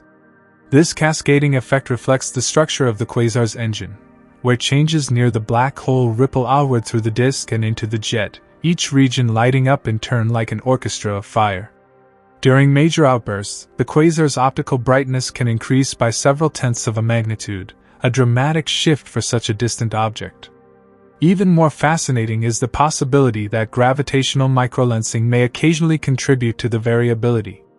As light from 3C273 travels to Earth, it may pass near galaxies or clusters whose gravity acts like a lens, temporarily magnifying or distorting the light. This effect, though subtle, can create additional blips and shifts in the brightness curve, revealing not only something about the quasar itself but also about the dark matter in the universe between us and it. In sum, the variability of 3C273 is not noise, it is the language of activity, of dynamics, of motion and transformation in one of the most extreme environments ever observed. Every flicker, every rise and fall in brightness, carries encoded information about magnetic storms, gravitational chaos, and particle collisions happening near the edge of a supermassive black hole. It reminds us that 3C273 is alive, not in the biological sense, but in the way a volcano is alive, or a thunderstorm, or a sun. It breathes with energy. It roils with complexity. And across billions of light years, those pulses of light continue to reach us, silent, ancient, and endlessly revealing. If you were to look at 3C273 through your eyes alone, you'd see what appears to be a bright, star-like point in the constellation Virgo. But our eyes only perceive a narrow slice of the electromagnetic spectrum, just a sliver between infrared and ultraviolet light. To fully grasp the enormity of 3C273's energy, one must look far beyond visible light and into the realms of X-rays and gamma rays, where the quasar shines with staggering intensity. In these high-energy domains, 3C273 reveals itself not just as a distant speck of light, but as a raging engine of radiation and particle acceleration, tearing through the fabric of space with relentless force. Let's begin with the X-ray emissions. These are not minor byproducts or side effects, they are among the most powerful emissions from 3C273, giving us a direct window into the heart of the quasar's activity.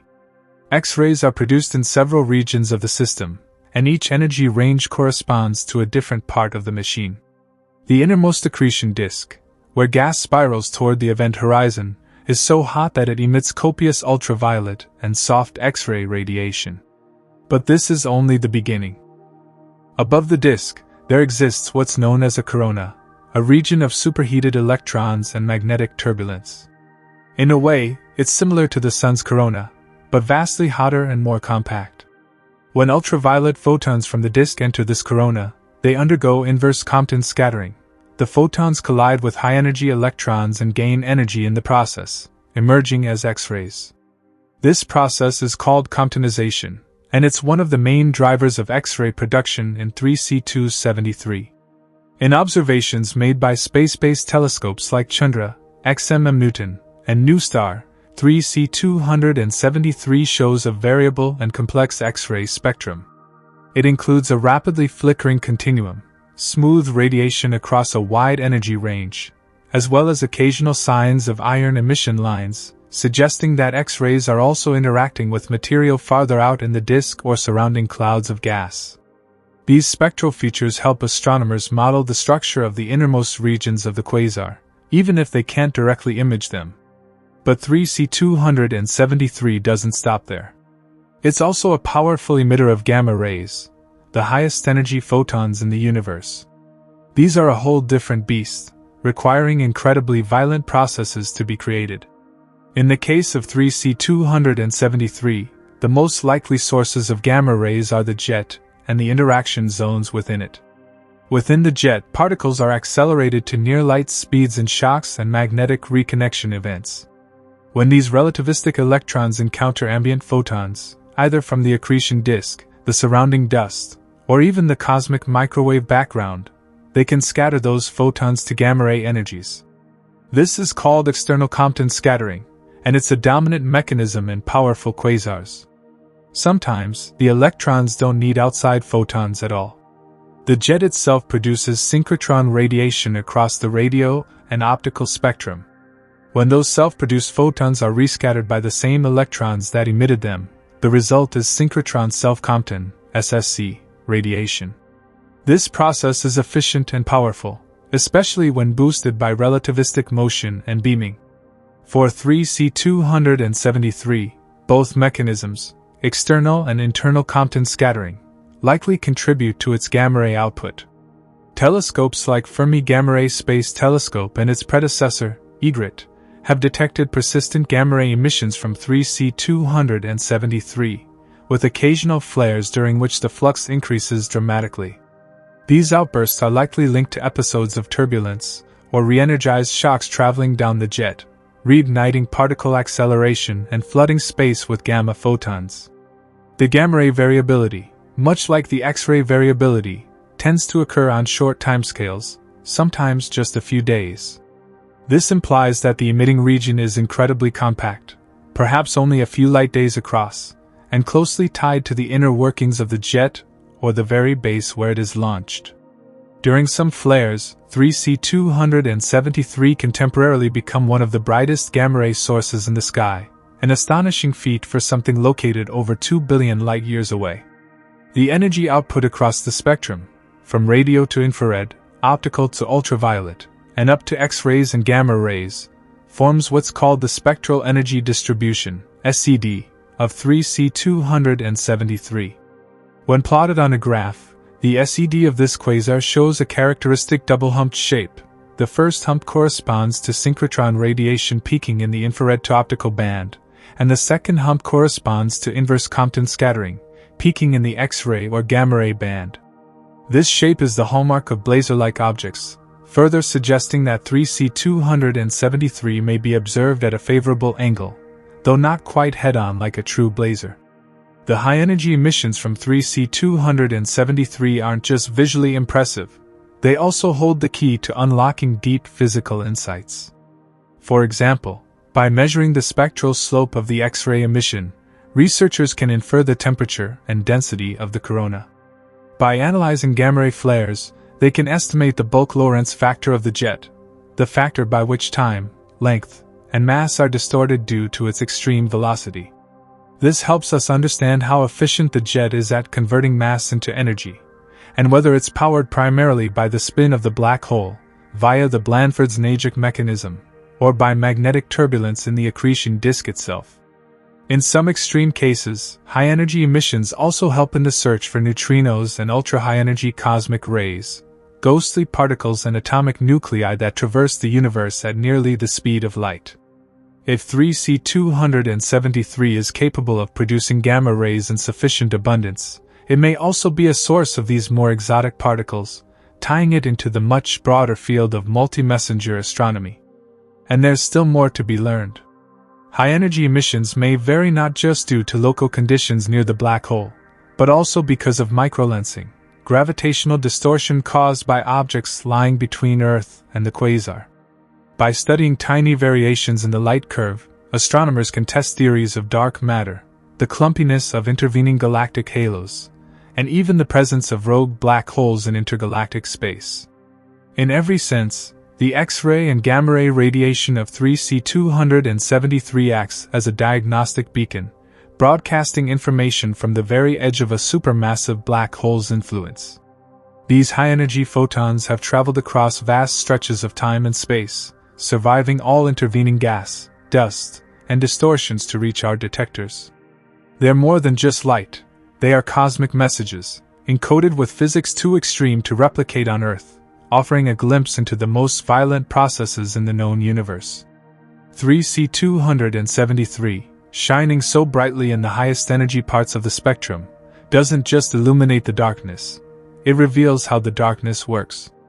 To see 3C273 in its full cosmic glory, we must journey not only into the energetic chaos of X-rays and gamma rays but also explore the quieter, subtler realms of the infrared and ultraviolet parts of the spectrum. These regions are rich with clues, hints about the dust-shrouded history of the host galaxy, the processes heating the accretion disk, and the layers of structure that lie between the explosive jet and the deep gravitational well at the heart of this quasar. Infrared light, invisible to human eyes, comes from cooler regions of astronomical systems, regions where dust and gas are gently warmed, rather than violently ripped apart. When we observe 3C273 in the infrared, we peer into the dusty shroud surrounding its core, the torus of molecular gas that encircles the accretion disk. This region acts like a cloak around the central engine, absorbing high-energy photons and re-radiating them at longer, infrared wavelengths. Space telescopes like Spitzer and WISE have revealed a rich infrared spectrum from 3C273. What we see here is the thermal emission from warm dust that has been heated by the ultraviolet and X-ray outbursts of the central source.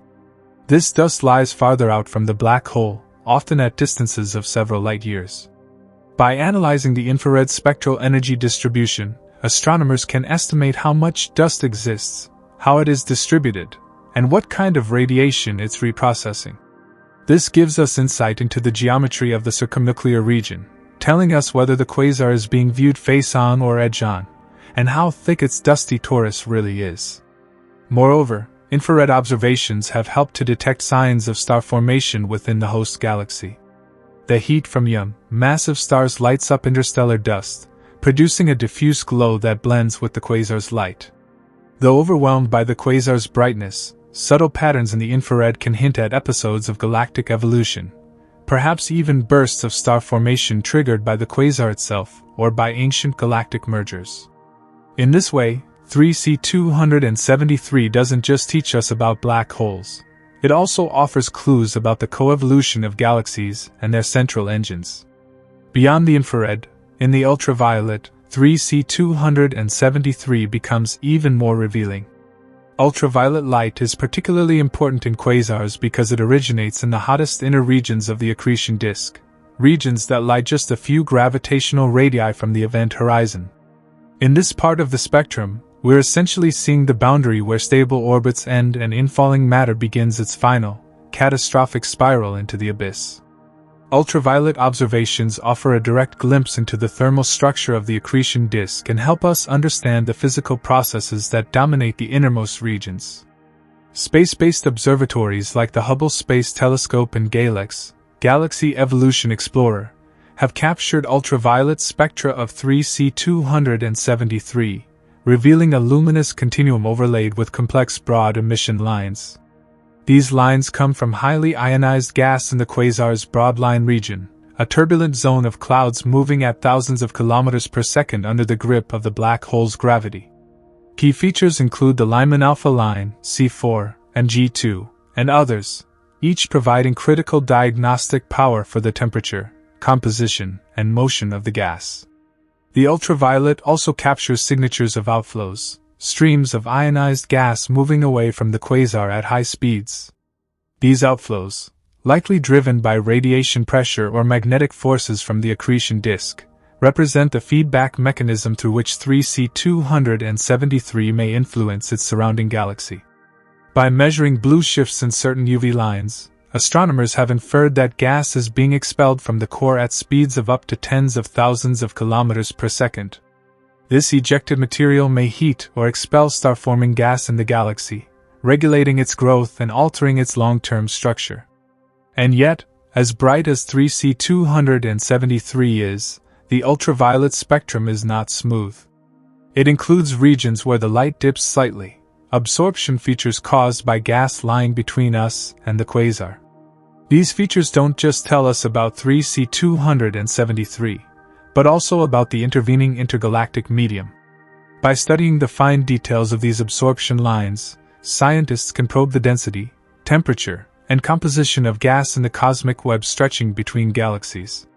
This makes 3C273 an ideal backlight for cosmic cartography, one of the most powerful tools for mapping the invisible scaffolding of the universe.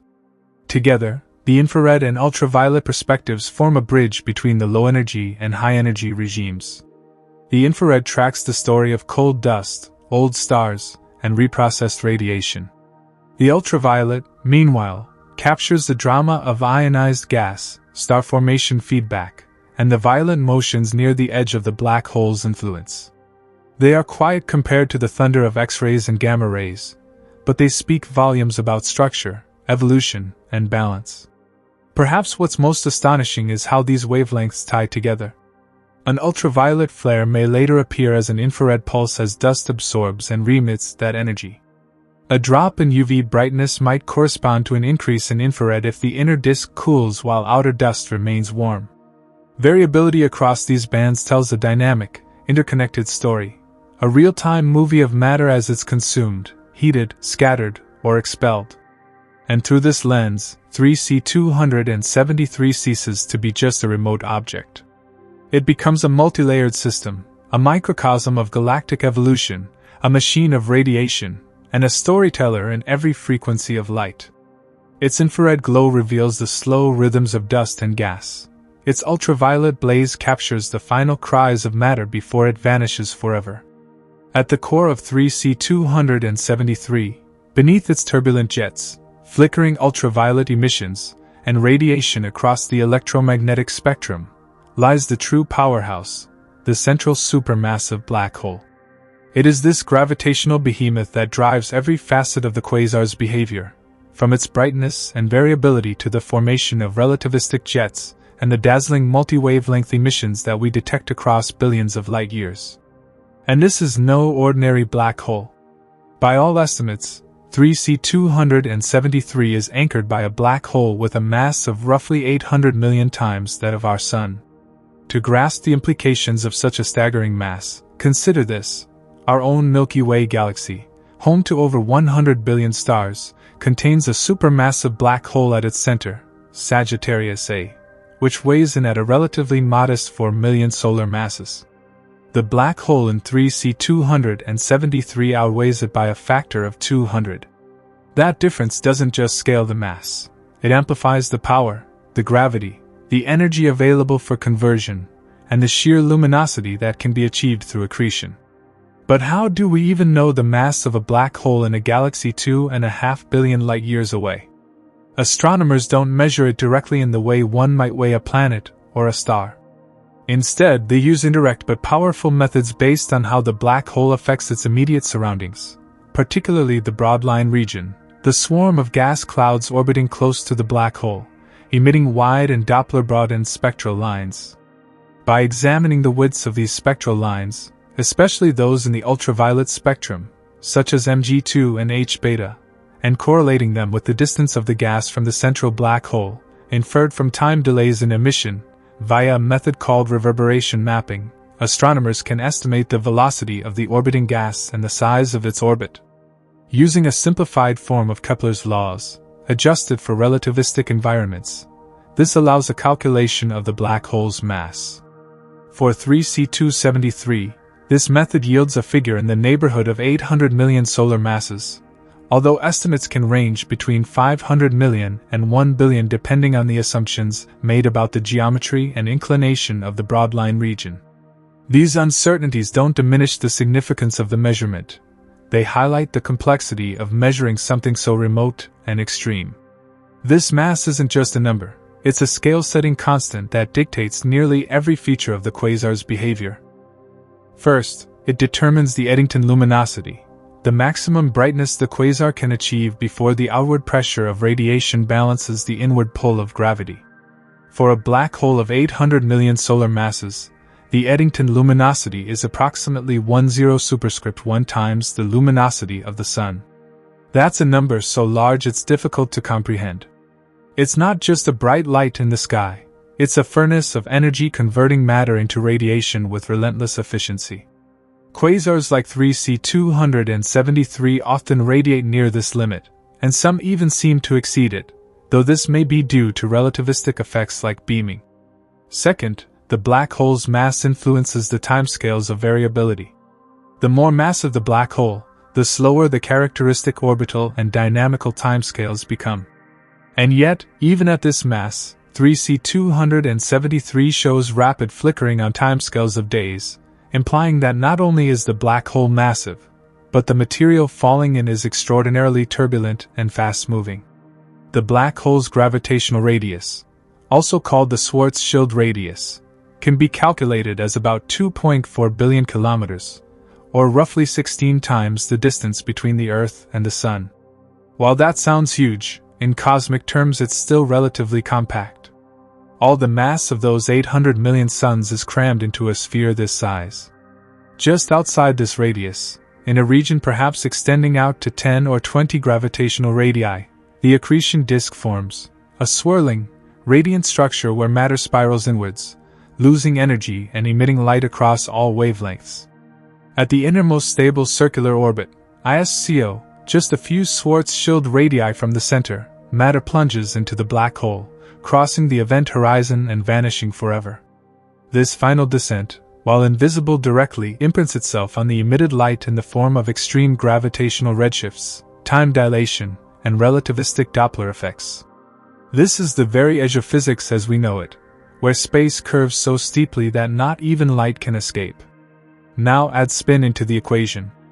Although the exact spin of the black hole in 3C273 is not definitively known, the presence of powerful, well-collimated jets suggests it is rotating rapidly.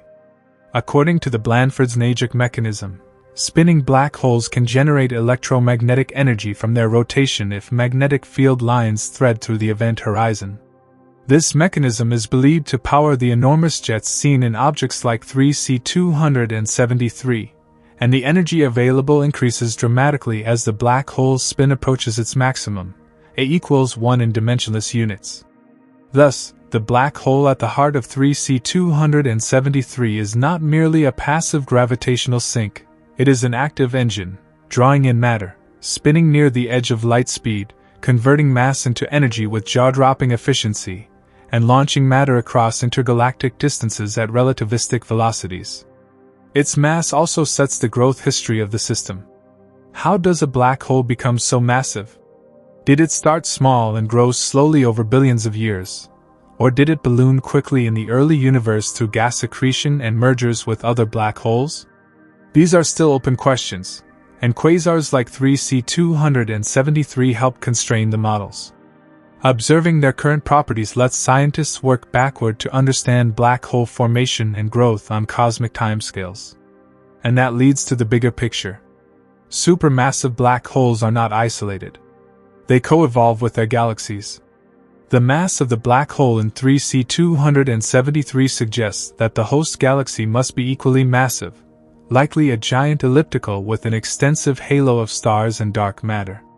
The energy emitted by the quasar, and especially the mechanical energy carried away by the jets, influences star formation in the host, heats the surrounding gas, and even regulates further growth of the galaxy. So while the black hole itself is invisible, the entire structure of 3C273, from its radiation to its jets to its host galaxy, is sculpted by the immense gravitational force of this single object. Everything orbits it. Everything radiates because of it. Everything moves because of it. And here we are, over 2.5 billion light-years away, tracing its presence through light that left before Earth had complex life. Through observations, modeling, and inference, we measure its mass, its influence, its hunger, and in doing so, we inch closer to understanding the deeper mechanics of our universe. For many years, 3C273 appeared to be a puzzle wrapped in brilliance. Its intense luminosity, especially in the optical and ultraviolet ranges, made it look like a star, a single, bright point source in the sky. This deceptive clarity made it easy to overlook something more subtle lurking behind its glare, the host galaxy. But as astronomers developed deeper imaging techniques and more advanced telescopes, they began to peel away the brightness of the quasar itself, revealing the faint, diffuse galaxy that houses this cosmic powerhouse. The task of detecting the host galaxy of 3C273 was not trivial. When a quasar is as luminous as this one, its brilliance overwhelms the more modest light of its host. It's like trying to spot a faint candle next to a floodlight. Early observers using ground-based telescopes in the 1960s and 70s were unable to discern any structure beyond the point source. But with the advent of adaptive optics, space-based observatories, and deep multi-band imaging, the game changed. It was with the Hubble Space Telescope, and later, extremely sensitive instruments on telescopes like the Very Large Telescope, VLT, and Keck, that astronomers finally began to make out the structure of 3C273's host galaxy. They had to apply careful image subtraction methods to remove the central quasar light, similar to erasing a spotlight beam to see the wall behind it. What they uncovered was remarkable: a massive, elliptical galaxy, softly glowing, and consistent with the types of galaxies known to host supermassive black holes and powerful active galactic nuclei, AGN. The galaxy appears faint and extended, with a smooth, featureless brightness profile that matches what's expected of a giant elliptical galaxy. These types of galaxies are typically old, dominated by evolved stars, and devoid of the spiral arms and dense gas clouds found in younger, star-forming galaxies. In the case of 3C273, its elliptical nature suggests a long evolutionary history, one perhaps marked by mergers and galactic cannibalism, where smaller galaxies have been absorbed over billions of years. Estimates of the host galaxy's luminosity and size place it among the most massive galaxies known. It may contain trillions of stars, spread over a halo that spans tens of thousands of light-years. While much of its stellar population is old, infrared observations have hinted at modest levels of ongoing star formation, likely triggered or regulated by feedback from the central quasar. In other words, 3C273's black hole is not just a cosmic parasite consuming the galaxy. It may also be a gardener, pruning and shaping the star formation landscape through winds and radiation. The host galaxy also reveals a central bulge that tightly correlates with the mass of the central black hole. This aligns with the well-known M-sigma relation, which links the mass of a galaxy's bulge to the mass of its central black hole. Observing this correlation in such a distant, bright quasar adds important data points to the theory that black holes and galaxies co-evolve, each influencing the other's growth through cosmic time. Interestingly, Imaging has also uncovered signs that 3C273 may not be alone in its corner of space. There are faint companion galaxies nearby, potential remnants of past mergers or future candidates for galactic interaction. These companions hint at a dynamic environment, one where gravitational forces between galaxies may have helped funnel gas into the center of 3C273, igniting its central engine in the first place. Some models suggest that quasar activity like that seen in 3C273 is often triggered by mergers, which disturb gas dynamics and drive material inward toward the black hole. Another important finding in the study of the host galaxy comes from polarimetric imaging.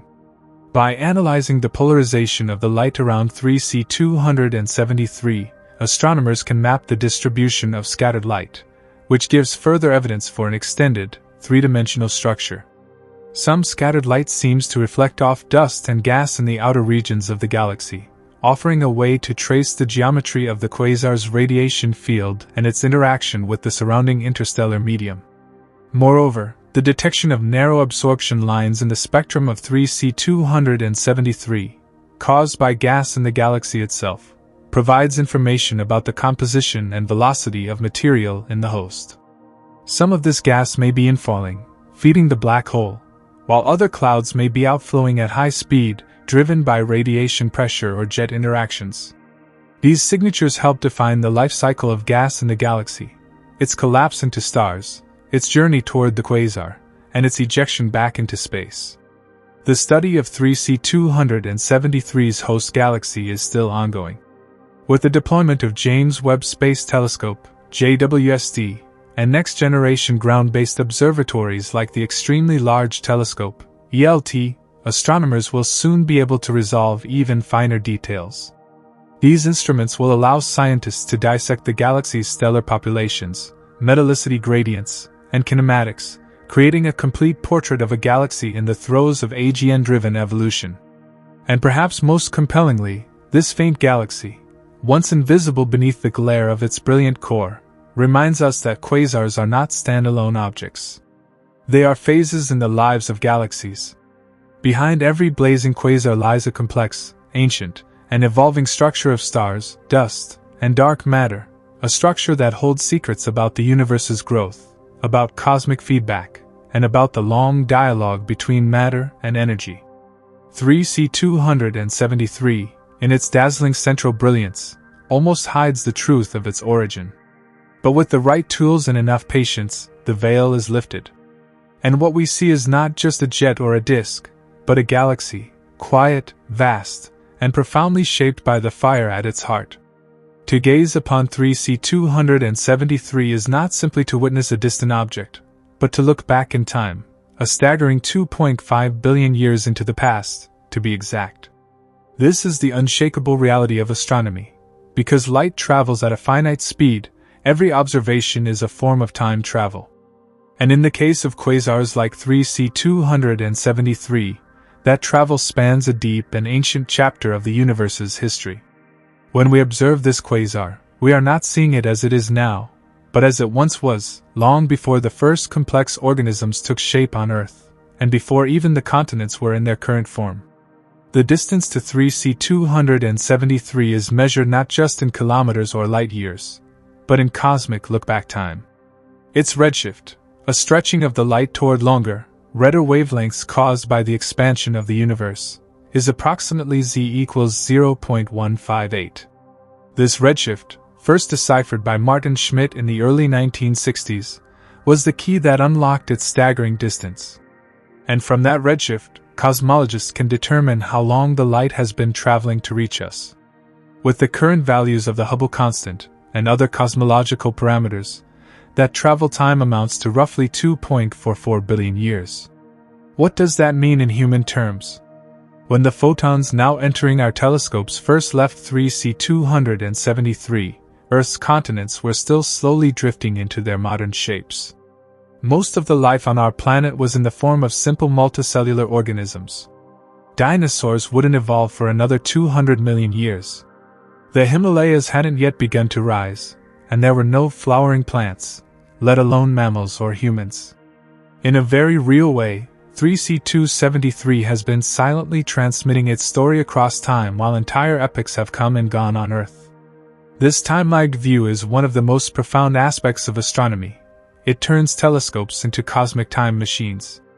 Unlike any other science, astronomy allows us to look directly into the past, not through inference or historical reconstruction, but through actual observation of ancient light. And quasars, being among the most luminous and distant objects in the universe, extend that reach further than nearly any other phenomenon. What's more, 3C273 isn't even the most distant quasar known. Many have been found with redshifts above 6 or 7, meaning we see them as they were less than a billion years after the Big Bang. But what makes 3C273 so important is that it was the first to show us that such objects existed. It was our first glimpse of a phenomenon so far away, and yet so powerful, that it forced us to reframe our understanding of the cosmos. By looking at 3C273 as it was 2.5 billion years ago, we also gain insights into what galaxies looked like and how they behaved during that era. The light we receive carries the imprint of its time, how hot the quasar was, how its jet behaved, how much star formation was occurring in its host galaxy, and even how the intergalactic medium, the thin gas between galaxies, was absorbing and altering the quasar's signal. In fact, the light from 3C273 doesn't reach us unscathed. Along its journey, it passes through filaments of hydrogen gas, intervening galaxies, and cosmic dust. Each of these interactions leaves faint marks, absorption lines in the spectrum, which scientists can analyze to reconstruct a map of the universe's structure and composition between then and now. These cosmic fingerprints are crucial to understanding the evolution of baryonic matter, the presence of metals, and the state of the cosmic web at intermediate redshifts. Even more remarkably, the journey of these photons can sometimes be bent or distorted by gravity. Massive galaxies and clusters lying between 3C273 and Earth can act as gravitational lenses, bending the path of the light and sometimes magnifying it. Although 3C273 is not strongly lensed in the way that some distant quasars are, the possibility of subtle lensing effects gives us another angle on both its distance and the matter distributed along its line of sight. Now consider the fate of those photons. After traveling more than 2.5 billion light-years through the silent vacuum of expanding space, each individual photon reaches Earth and strikes a telescope detector, or, in earlier times, photographic plates and spectrographs. That energy is absorbed, measured, recorded. A signal, older than the Appalachian Mountains, is converted into data by instruments that didn't exist until the last fraction of cosmic time. This is why we say quasars like 3C273 are time capsules. They are among the best tools we have for studying cosmic evolution, not just of galaxies, but of the universe itself. Their brightness makes them visible across vast distances.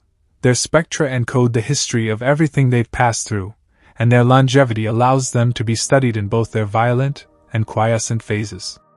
In essence, 3C273 is a message in a bottle, tossed into the universe when the Earth was still young, and only now arriving at our shores. And there's another, more poetic truth in all this. Somewhere out there, 2.5 billion light-years away in the present moment, though we can't see it yet, the now version of 3C273 exists. It has continued to evolve while we've been watching its ancient light. Perhaps its central engine has dimmed, or its jet has changed orientation. Perhaps the black hole has grown, and the host galaxy has undergone mergers or new waves of star formation. But we won't know for another 2.5 billion years. The light that contains today's truth is still on its way. In this way, observing 3C273 is like reading the first few chapters of a book whose later pages haven't been printed yet, not because they haven't been written, but because they haven't reached us. We're trapped in a one-way window into the past, where every photon is a relic, every flicker a moment long gone, and every spectrum a page in a history too vast to fully comprehend. Yet, by watching it, studying it, and understanding it, we begin to piece together not just the story of one quasar, but the story of time itself, how it stretches, carries, preserves, and eventually delivers its silent, glowing message to a planet that, when that journey began, did not even have eyes to see. Before the discovery of 3C273, the universe was thought to be a calmer, simpler place. Galaxies, stars, and nebulae scattered across a vast, relatively unchanging cosmos. The objects visible through telescopes were understood within the framework of mid-20th century astrophysics, which placed galaxies as the largest and brightest entities in the universe and assumed that the most energetic activity in space had largely tapered off billions of years earlier. But 3C273 shattered that illusion, leaving a seismic impact on cosmology that continues to reverberate through our understanding of the early universe and the life cycles of galaxies.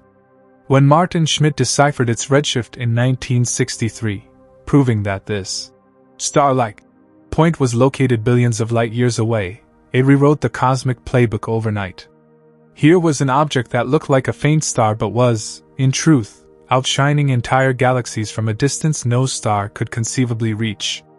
Its brightness wasn't just a fluke, it was the result of extreme physical processes powered by a supermassive black hole consuming matter with astonishing efficiency. This revelation forced astronomers and cosmologists to confront a previously unimaginable truth. The early universe was far more energetic, chaotic, and violent than previously thought. The cosmos was not just a sea of galaxies slowly rotating and evolving, it was a battleground of high-energy phenomena, with black holes at the hearts of young galaxies unleashing jets, winds, and radiation powerful enough to affect entire galactic ecosystems. 3C273 was the first confirmation of active galactic nuclei, AGN, as real, powerful entities, not just theoretical constructs. It proved that the universe contained objects orders of magnitude brighter than any known stars or even most galaxies. This, in turn, led to a dramatic rethinking of galactic evolution. No longer could galaxies be treated as passive structures. They were now seen as dynamic systems intimately connected to the activity of their central black holes. The existence of quasars like 3C273 implied that supermassive black holes had to have formed very early in the universe's history. This was a profound implication. How could such enormous objects, hundreds of millions or billions of solar masses, have formed so quickly after the Big Bang? Their presence pointed to rapid early growth, likely through a combination of gas accretion, mergers, and direct collapse, black holes forming from dense gas clouds in the infant universe. This challenged many prevailing theories about structure formation. Cosmologists had to revise models of galaxy assembly to incorporate feedback mechanisms, where the energy released by AGN, like the radiation and jets from 3C273, would heat or expel gas, regulate star formation, and shape the morphologies of galaxies over time. In simulations, galaxies that host quasars often end up more compact, more massive, and more spheroidal, just like the host galaxy eventually revealed around 3C273. The quasar also opened a new observational window into intervening space. Light from 3C273, traveling for over 2.5 billion years, was not only a messenger from the past, it was also a probe of the intergalactic medium, IGM. As it passed through clouds of hydrogen and other elements, it picked up absorption lines that cosmologists could use to study the distribution and evolution of matter between galaxies. This made 3C273 one of the first tools in what would become a vast program of quasar absorption line studies, leading to deeper understanding of cosmic reionization, the missing baryon problem, and the growth of cosmic structure. Moreover, 3C273 brought about a broader philosophical shift. Prior to its discovery, many astronomers thought we had already seen most of what the universe had to offer. The universe was old and settled, and while there were still details to fill in, the grand framework seemed stable. But the quasar's staggering luminosity and remoteness suggested otherwise. It implied a hidden universe, one in which the most powerful phenomena were lurking far beyond the reach of traditional optical telescopes. The radio sky, and soon the X-ray and gamma-ray skies, revealed entirely new populations of objects. The cosmos, once thought to be catalogued and domesticated, was now wild again. This shift also helped bring about the modern multi-wavelength astronomy revolution. Scientists realized that relying solely on optical light was insufficient. There were powerful processes occurring in other parts of the electromagnetic spectrum, invisible to human eyes but rich with physical meaning. 3C273 had been discovered as a radio source first, and only later linked to an optical object.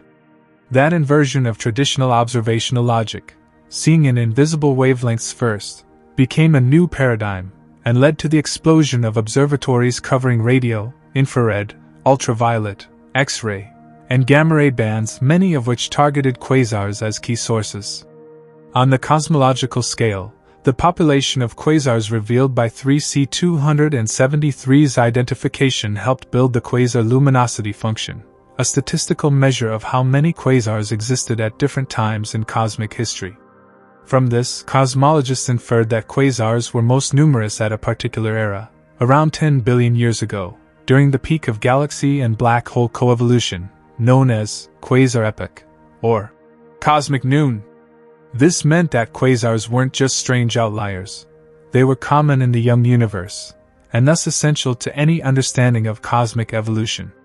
And so, from one bright speck in Virgo, a vast web of discovery was spun, from the existence of supermassive black holes, to the energetic feedback that shapes galaxies, to the intergalactic medium, to the early structure of the universe itself.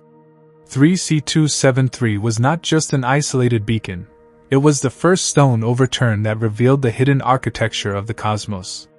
Its discovery did not merely add a new entry in the catalog of celestial objects, it recast the universe as a dynamic, evolving system, rich with powerful events, unseen processes, and deep connections between structure, energy, and time. Today, our models of cosmology, from the growth of galaxies to the role of dark matter and dark energy, are shaped, in part, by the lessons first taught to us by this singular, dazzling object. In the early 1960s, 3C273 stood alone as a cosmic anomaly. It was not only the first quasar to be conclusively identified, it was also the brightest and among the most distant objects known at the time. But as the decades passed and telescopes grew stronger, astronomers found themselves peering deeper into space and further back in time. New quasars were discovered, some more distant, some more powerful, many with stranger properties than 3C273. Yet, despite this growing catalog, 3C273 has remained a critical benchmark, a touchstone against which all other quasars are compared. It may no longer be the most distant, or the most energetic, but it is still one of the best studied, most accessible, and most iconic quasars in the universe. The difference between 3C273 and the quasars discovered since can be appreciated by comparing three fundamental metrics: distance, luminosity, and structure. Starting with distance, 3C273 lies roughly 2.5 billion light-years away, corresponding to a redshift of z equals 0.158. That was an enormous value at the time of its discovery, so much so that many astronomers initially refused to believe it. But since then, quasars have been found at much higher redshifts. The current record holders, like J0313-1806 and J1342+0928, lie at redshifts greater than z equals 7, meaning their light left them less than 700 million years after the Big Bang. These distant quasars are like cosmic lighthouses blazing in the infancy of the universe, revealing that massive black holes formed and grew rapidly, long before galaxies had fully matured. Compared to these ancient giants, 3C273 is a middle-aged relic. But that doesn't make it less important. In fact, it makes it more useful for certain kinds of research. Distant quasars are dim, often hard to observe in detail, and frequently affected by cosmic absorption from intervening material. 3C273, by contrast, is so bright and close that it can be studied across the entire electromagnetic spectrum in exquisite detail. It serves as a template for understanding what is likely happening in those more distant systems, whose light is fainter and more distorted by the passage through space and time. Then there's the question of luminosity. While 3C273 is dazzling, Its brightness in optical light exceeds 13th magnitude, making it visible even through backyard telescopes. It is not the most powerful quasar ever found. Others, like APM 08279 plus 5255, TON 618, and SDSSJ 0100 plus 2802, dwarf it in terms of total energy output. TON 618, for example, is estimated to host a black hole weighing more than 66 billion solar masses, making it one of the most massive known and capable of generating unfathomable quantities of radiation. Some of these hyperluminous quasars, often located at extreme distances, emit thousands of times more energy than 3C273. And yet, many of these ultra-powerful quasars are difficult to observe because their distances make them faint in visible light.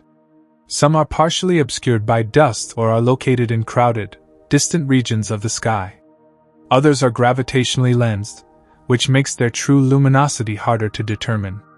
In contrast, 3C273 is nearby and unambiguous. Its radiation reaches Earth largely unfiltered, and its structure can be resolved with exceptional precision. This makes it the ideal calibration source, a benchmark for models of quasar physics, accretion disk behavior, jet formation, and AGN feedback. Structurally, 3C273 also occupies a unique position. While many quasars are radio quiet or have poorly resolved jets, 3C273 is a radio loud quasar with a prominent relativistic jet extending thousands of light years. This jet has been imaged in multiple wavelengths, from radio to X-rays, providing insight into how black holes launch material at nearly the speed of light. Many other quasars do not exhibit such dramatic jet structures. In fact, 3C273 is sometimes referred to as a blazar candidate, because one of its jets is pointed close to our line of sight, causing relativistic beaming that makes it appear even brighter. Comparing 3C273 to other quasars also reveals the diversity in the quasar population. Some quasars are embedded in dusty starburst galaxies, where star formation is intense and obscured. Others exhibit broad absorption lines, indicating massive outflows of gas being driven away from the central engine. Still others are radio quiet, with little or no jet activity. There are even narrow-line quasars and double-peaked emitters that hint at binary black hole systems or complex accretion geometries.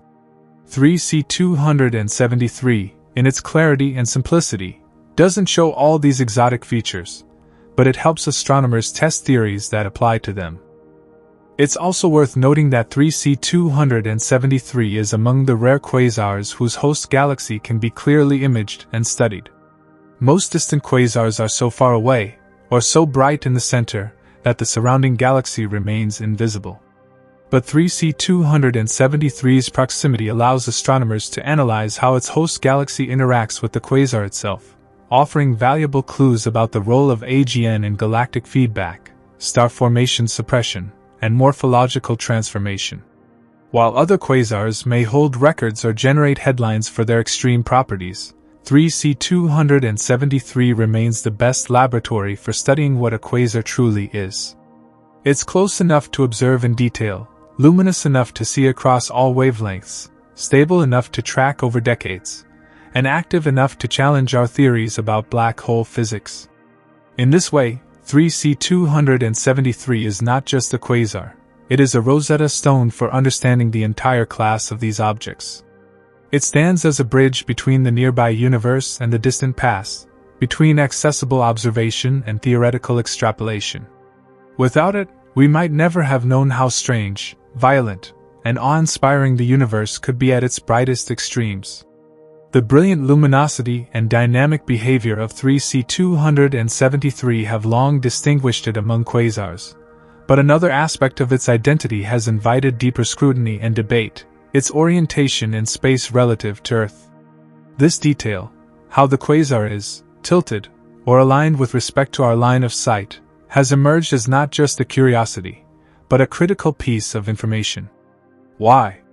Because orientation drastically affects how we perceive an active galactic nucleus, AGN, especially when relativistic jets are involved. And in the case of 3C273, this has led astronomers to ask a provocative question: is this object not just a quasar, but also a blazar candidate? To understand this question, we first need to dive into what differentiates a blazar from a typical quasar. Both are types of AGN, powered by accretion onto a supermassive black hole and often accompanied by energetic jets that can stretch across thousands, or even millions of light years. But blazars are a specific subclass of AGN in which one of those jets is oriented almost directly at Earth. This orientation results in a number of dramatic observational effects due to relativistic beaming, where the jet's light is boosted in brightness and squeezed in time because it's moving close to the speed of light in our direction. Relativistic beaming leads to some of the wildest behavior seen in the cosmos: sudden flares, ultra-rapid variability, extreme polarization, and high-energy gamma-ray emissions that seem to erupt with little warning. In short, blazars look and act like cosmic flamethrowers aimed directly at us, and their terrifying power is, in large part, an illusion of alignment. Because their radiation is beamed toward us, they appear far brighter and more violent than if viewed from the side. Now, back to 3C273. For decades, it's been categorized as a radio-loud quasar, which is already notable. Most quasars are radio-quiet, lacking prominent jets or lobes. But 3C273 clearly displays a strong, well-collimated relativistic jet, easily observable in both radio and optical wavelengths. This jet extends thousands of light years from the core, and more importantly, shows signs of being oriented at a relatively small angle to our line of sight, likely somewhere between 10 and 20 degrees, though estimates vary. This is not completely face-on, like a classic blazar, which typically have jet angles less than about 5 degrees, but it's close enough that some relativistic beaming effects do come into play. The core of 3C273 exhibits brightness temperatures and variability timescales that imply the presence of beamed emission. It also shows signs of superluminal motion, an illusion that occurs when parts of the jet appear to move faster than light across the sky, another hallmark of jets, seen nearly head-on. Such motion has been tracked in the parsec-scale jet of 3C273 using very long baseline interferometry, VLBI, and in some components, apparent velocities exceeding 10 times the speed of light have been reported, completely consistent with beamed relativistic jets. Further evidence of a blazar-like nature comes from its multi-wavelength variability. 3C273 has been observed to flicker and flare in optical, ultraviolet, X-ray, and gamma-ray bands. These variations sometimes occur on short timescales, suggesting a compact emitting region, often interpreted as the inner jet. In several studies, such as those using data from NASA's Fermi Gamma-Ray Space Telescope, 3C273 has shown gamma-ray flaring activity, a key signature of blazars. These flares, though not as violent or rapid as in some classic blazars like BL-30 or 3C279, are significant enough to raise eyebrows and prompt comparisons. Moreover, its optical polarization varies both in degree and orientation, another clue pointing to synchrotron emission from a relativistically moving jet. The jet also dominates the radio emission, with core-dominated radio morphology rather than extended lobes, consistent with a jet pointing toward us, where the receding side is dimmed due to relativistic effects. Despite these clues, 3C273 has never been fully reclassified as a blazar. Why not? The answer lies in its intermediate orientation. Classic blazars are viewed almost directly down the barrel of the jet. This results in overwhelming beamed emission that drowns out the rest of the AGN. In 3C273, however, we still clearly see features that are not beamed, such as the host galaxy, the broadline region, and extended jet components. Its emission is intense and partially beamed, but not to the degree where the entire spectrum is dominated by jet radiation. In some sense, 3C273 sits in a transitional zone. Its jet is oriented closely enough to display blazar-like properties, but not so close that those properties entirely dominate its appearance. This has led some astronomers to classify it not as a full blazar, but rather as a blazar-like quasar or a quasar-blazar hybrid. It's part of a broader AGN unification model, which posits that the differences we see between quasars, blazars, Seyfert galaxies, and radio galaxies are not necessarily due to fundamental physical differences, but rather to our viewing angle. In this framework, 3C273's orientation explains its mix of features: the strong jet, the visible host galaxy, the presence of both thermal, accretion disk, and non-thermal, jet emissions, and its partial variability. This blending of characteristics makes 3C273 scientifically invaluable. It allows astronomers to study jet physics and beaming effects without losing sight of the AGN's central engine and its surrounding components. In full-blown blazars, the inner workings are often obscured by the sheer dominance of the jet's emission. But with 3C273, we get a more balanced view, allowing simultaneous investigation of both the jet and the accretion processes. Additionally, the fact that 3C273 might lie near the critical angle, where jet emission transitions from strongly beamed to more isotropic, makes it a key data point for testing AGN unification theories. By comparing its properties to those of known blazars and radio galaxies, researchers can refine models that predict how AGN should behave based on orientation. For example, studying how its jet spectrum evolves, or how its polarization varies over time, gives insight into magnetic field structures, particle acceleration mechanisms, and jet composition, all crucial questions in high-energy astrophysics. From a broader perspective, the debate over whether 3C273 is a blazar is not just semantic. It underscores how astronomy has evolved into a field where the context of observation, our perspective, is as important as the object itself. It's not just about what's out there, but how we see it. And 3C273, in straddling the boundary between quasar and blazar, reminds us of this fundamental truth. The universe does not present its secrets plainly. It reveals them through lenses, angles, and illusions, requiring us to untangle not just light, but geometry, relativity, and probability. So while 3C273 may not be the most extreme blazar, or even one at all by strict classification, its partial alignment and hybrid characteristics make it blazar-like enough to provide deep insights into jet dynamics, orientation effects, and the broader AGN zoo. It continues to act as a cosmic pivot point, a bridge between worlds, between quasar and blazar, between observation and theory, between raw power and radiant beauty. Even after more than 6 decades since its initial identification, 3C273 remains one of the most extensively studied and scientifically valuable objects in the night sky.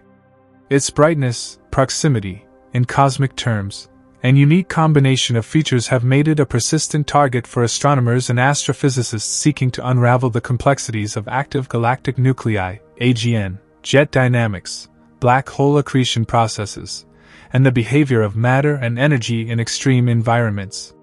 Unlike many astronomical phenomena that fade into obscurity once their essential nature is understood, 3C273 has become more, not less, relevant over time, offering new insights with every observational advance and serving as a kind of cosmic laboratory for testing and refining astrophysical theories. One reason 3C273 continues to captivate the scientific community is its accessibility. Most quasars are located so far away that even the most powerful telescopes struggle to extract detailed information. But 3C273 is close enough, at roughly 2.5 billion light-years, and bright enough to be observed with exceptional resolution across nearly the entire electromagnetic spectrum. It can be studied from radio frequencies through millimeter and sub-millimeter wavelengths, up through optical, ultraviolet, X-ray, and even gamma-ray bands. This full-spectrum accessibility allows scientists to construct an unusually complete and dynamic picture of the processes unfolding within and around the central engine.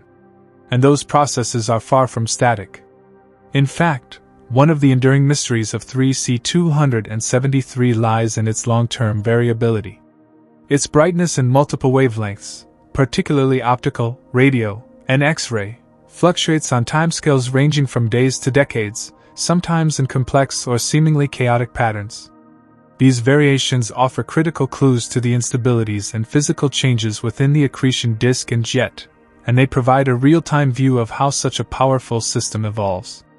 By maintaining long-term monitoring campaigns, scientists can track patterns, identify cycles, and detect flares or dips in brightness that signal underlying shifts in the black hole's feeding behavior or jet orientation. Modern instruments like the Very Long Baseline Array, VLBA, Chandra X-ray Observatory, Hubble Space Telescope, Fermi Gamma Ray Space Telescope, and the Event Horizon Telescope, EHT, have all turned their gaze to 3C273, either directly or through collaborative observing campaigns. Each of these instruments brings a unique set of capabilities, and when their data is combined, it creates an unprecedented view of the AGN's structure and behavior.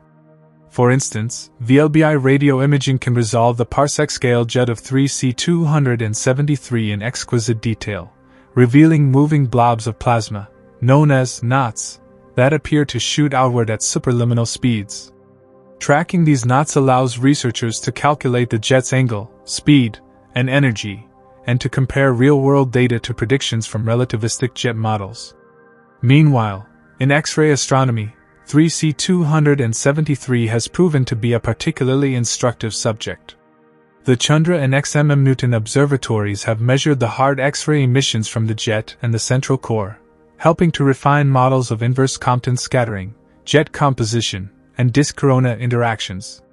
In the X-ray regime, the behavior of 3C273's jet diverges slightly from classical models, suggesting the presence of multiple emission zones and possibly multi-component flows within the jet, a more complex picture than previously imagined.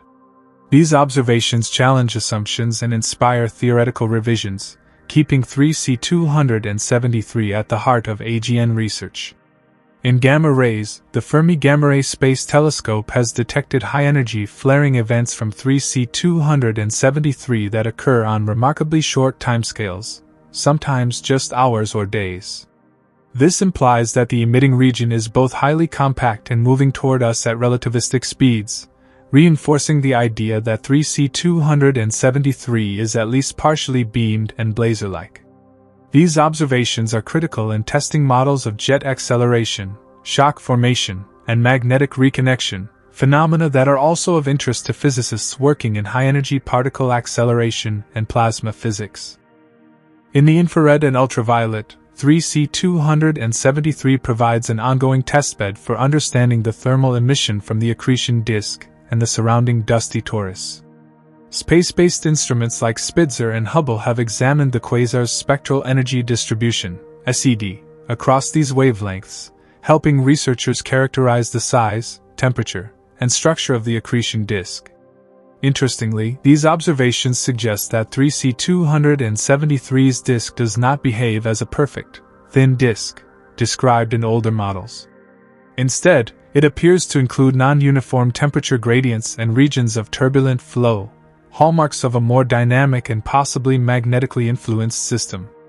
The quasar has also played a central role in exploring the nature of black hole spin.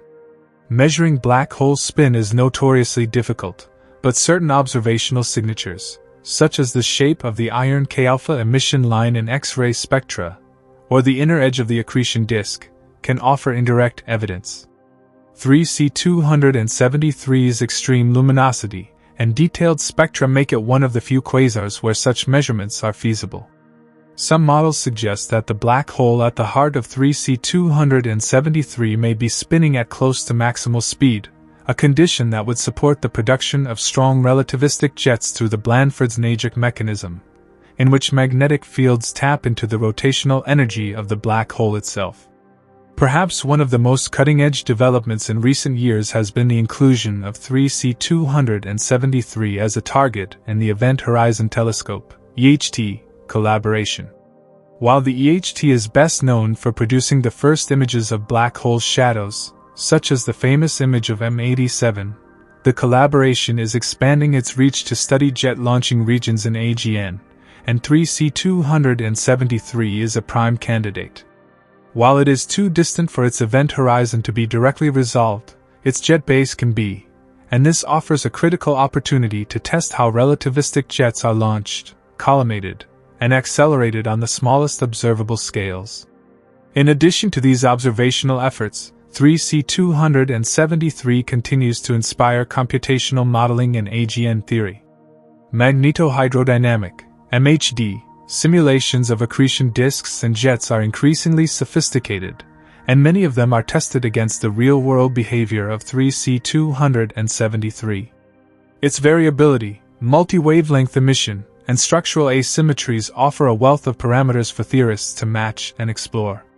Moreover, the combination of disk and jet emission in its SED allows researchers to disentangle the contributions of thermal, disk, and non-thermal, jet, processes, a critical step in understanding how energy is partitioned in AGN systems. The quasar also serves as an essential calibration standard for telescopes and instruments. Because of its consistent brightness in certain bands and its known structure, 3C273 is often used to calibrate radio interferometers, test spectrographic resolution, and verify photometric consistency.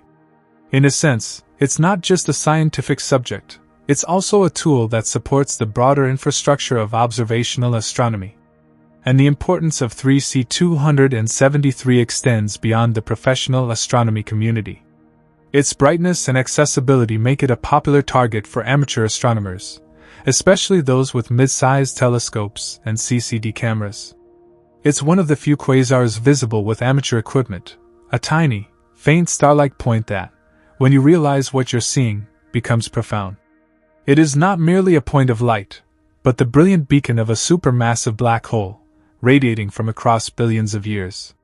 For amateur and professional alike, the act of observing 3C273 is a moment of direct engagement with the vastness and mystery of the universe. Even educational institutions and public science programs have used 3C273 as a teaching aid.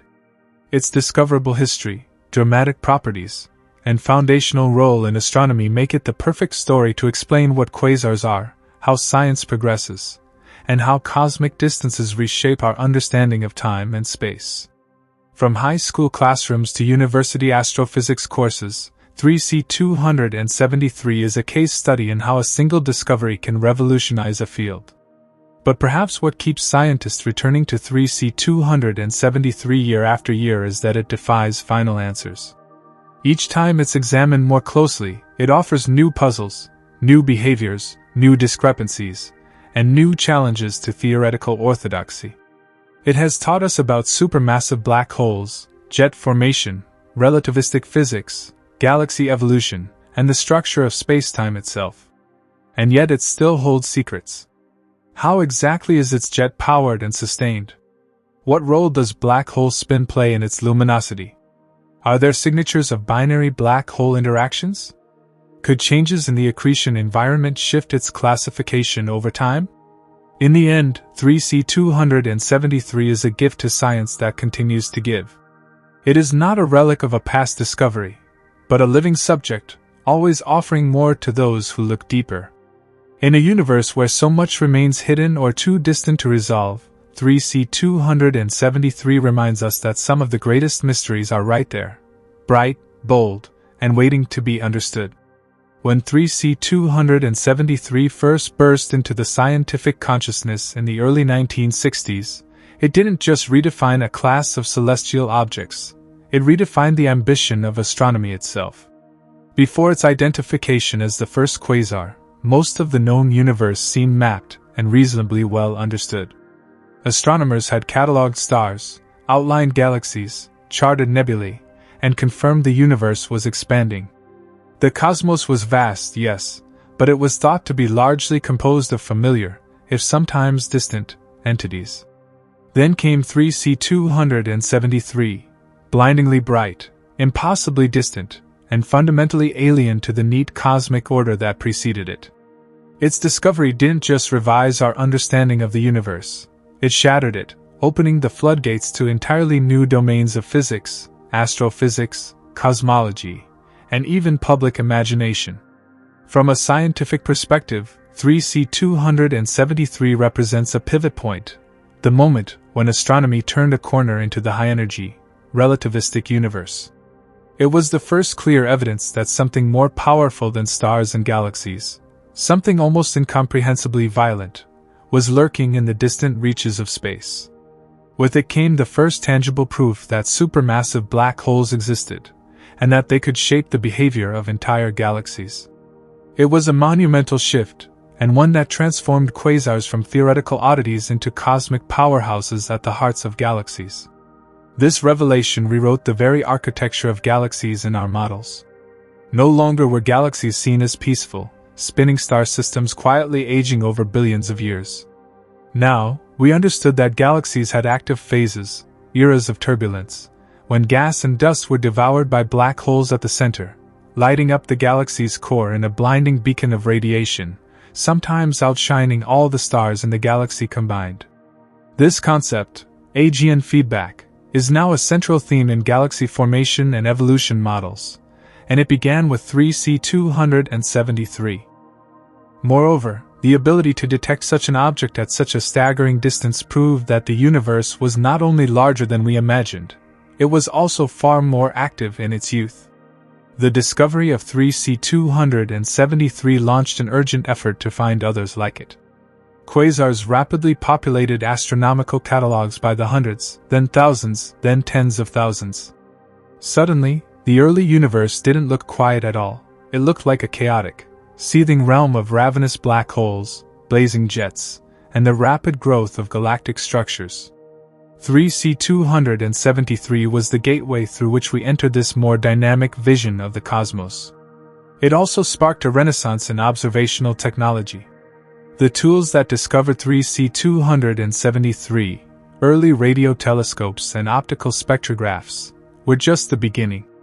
In the decades that followed, observatories around the world and in orbit began developing instruments specifically to study objects like it. From the Hubble Space Telescope to the Chandra X-ray Observatory, the Very Large Array, and later, the Event Horizon Telescope, much of modern astronomical instrumentation was either inspired by or justified through the study of quasars and AGN. 3C273 was among the first targets of many of these observatories and continues to be used as a benchmark and calibration source even today. From a cultural standpoint, 3C273 also marked a subtle but profound shift in humanity's relationship with the cosmos. Its discovery came at a time when space exploration was beginning to capture the public's imagination, the early 1960s, right in the middle of the space race. The idea that astronomers could not only peer across billions of light years, but identify exotic new types of objects in the process, fed directly into a growing sense of cosmic possibility. The quasar was a revelation not only to scientists, but to poets, philosophers, science fiction writers, and everyday citizens who began to ask, what else is out there? Quasars like 3C273 began appearing in popular media and literature as emblems of the mysterious and untamed universe. They were referenced in works ranging from Carl Sagan's Cosmos to hard science fiction novels, where they often symbolized unknowable power, ancient intelligence, or galactic-scale phenomena. Their intense energy, alien light, and mind-bending distances became metaphors for cosmic depth and human curiosity. 3C273, the original quasar, was at the heart of that narrative shift, from a sky of stars to a universe of mysteries. Educationally, 3C273 has become a cornerstone in teaching cosmology and astrophysics. Its discovery is a textbook example of how science evolves, not through sudden epiphanies, but through persistent observation, rigorous analysis, and a willingness to challenge assumptions. Martin Schmidt's work on its redshift is often used to illustrate the power of spectroscopy, and the broader discovery of quasars is presented as a case study in how new classes of phenomena can remain hidden in plain sight until the right technology, or the right question, reveals them. In essence, 3C273 is more than a scientific subject. It's a teaching tool, a story of discovery that encapsulates the spirit of modern astronomy. In more recent years, 3C273's legacy has deepened with the rise of multi-messenger astronomy, an approach that looks not just at electromagnetic radiation, light, but also gravitational waves, neutrinos, and cosmic rays. While 3C273 hasn't yet been directly tied to a gravitational wave event, its extreme environment makes it a theoretical candidate for such future studies. If binary black holes or compact object interactions exist in its core, they may eventually reveal themselves through these new forms of observation. This means that 3C273's scientific story isn't over. It's just evolving, expanding into new dimensions of data. Another profound aspect of 3C273's legacy is its role in redefining time itself. Observing 3C273 is observing the universe as it was 2.5 billion years ago, long before Earth had any complex life. That one fact alone has changed how humans perceive their place in the cosmos. We are no longer looking out into a static universe, but rather backward through time, at light that has been traveling since before our ancestors ever walked the Earth. 3C273 was the first quasar to bring that reality into sharp focus. The sky is not just space, it is history, written in light. And then there is the sheer emotional impact. To observe 3C273 through a telescope, to know that that point of light isn't a star at all, but the blazing heart of a galaxy billions of light years away, powered by a black hole hundreds of millions of times the mass of the Sun, it stirs something beyond intellectual awe. It evokes a sense of the sublime. It is a reminder that the universe is vast, mysterious, and still full of secrets we've only just begun to understand. It reminds us that the frontier is not closed, it has only shifted, deeper and farther than we ever imagined. In this way, 3C273's cultural and scientific legacy intertwines. It was the first of its kind, but it was more than just a beginning. It became a symbol of discovery, a milestone in the history of science, and a continuing source of wonder. It has influenced how we build our observatories, how we write our textbooks, how we imagine the cosmos, and how we teach the next generation of scientists.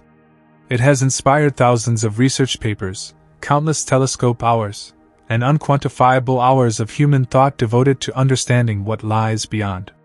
In truth, 3C273 is not just an object, it's a revelation, a turning point, and a legacy. It is the quasar that lit the way not only through the fabric of space, but through the unfolding narrative of cosmic exploration itself. What 3C273 taught us can scarcely be overstated. It was not merely the unveiling of a strange cosmic object, but a fundamental reshaping of how we understand the universe. When its true nature was first realized in 1963, it wasn't just a scientific breakthrough, it was a revolution.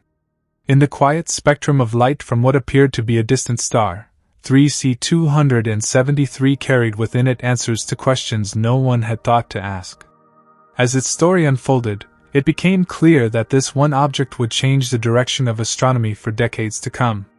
Through it, we learned about redshift, active galactic nuclei, the scale of cosmic distances, and the incredible power of supermassive black holes. Each of these insights formed a cornerstone of modern cosmology, and each was first illuminated by the light of 3C273. Perhaps the most immediate and groundbreaking lesson was the validation and expansion of the concept of redshift. Before 3C273, astronomers understood redshift primarily in terms of galaxies. Edwin Hubble had already shown that galaxies recede from us, and their light is stretched toward the red end of the spectrum, proportional to their distance. But when Martin Schmidt analyzed the spectral lines of 3C273 and found a redshift of z equals 0.158, it didn't make sense, at first. The lines didn't match any known stellar elements at zero redshift. It was only when Schmidt reinterpreted the lines as being shifted by that amount that everything fell into place. And suddenly, that faint point of light wasn't just an unusual star. It was a quasar, a quasi-stellar radio source, over 2 billion light-years away. This discovery expanded the application of redshift beyond galaxies to include compact, point-like sources. It also reinforced the idea that redshift could serve as a cosmic ruler, allowing astronomers to measure not only motion, but age and distance across the universe. And in doing so, it introduced the idea that objects could have extremely high redshifts and still be incredibly luminous. This overturned the assumption that only diffuse or extended galaxies could be that distant and that bright.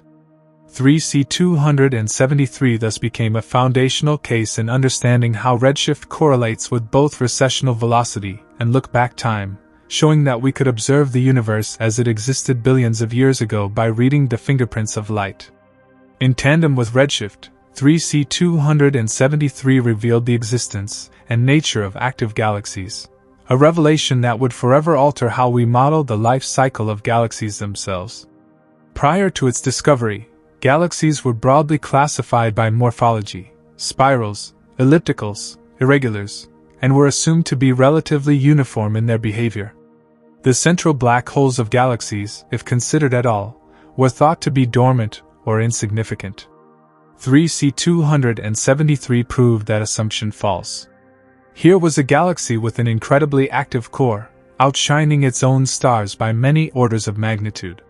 The source of this light was not starlight, but the release of gravitational energy from matter being consumed by a supermassive black hole.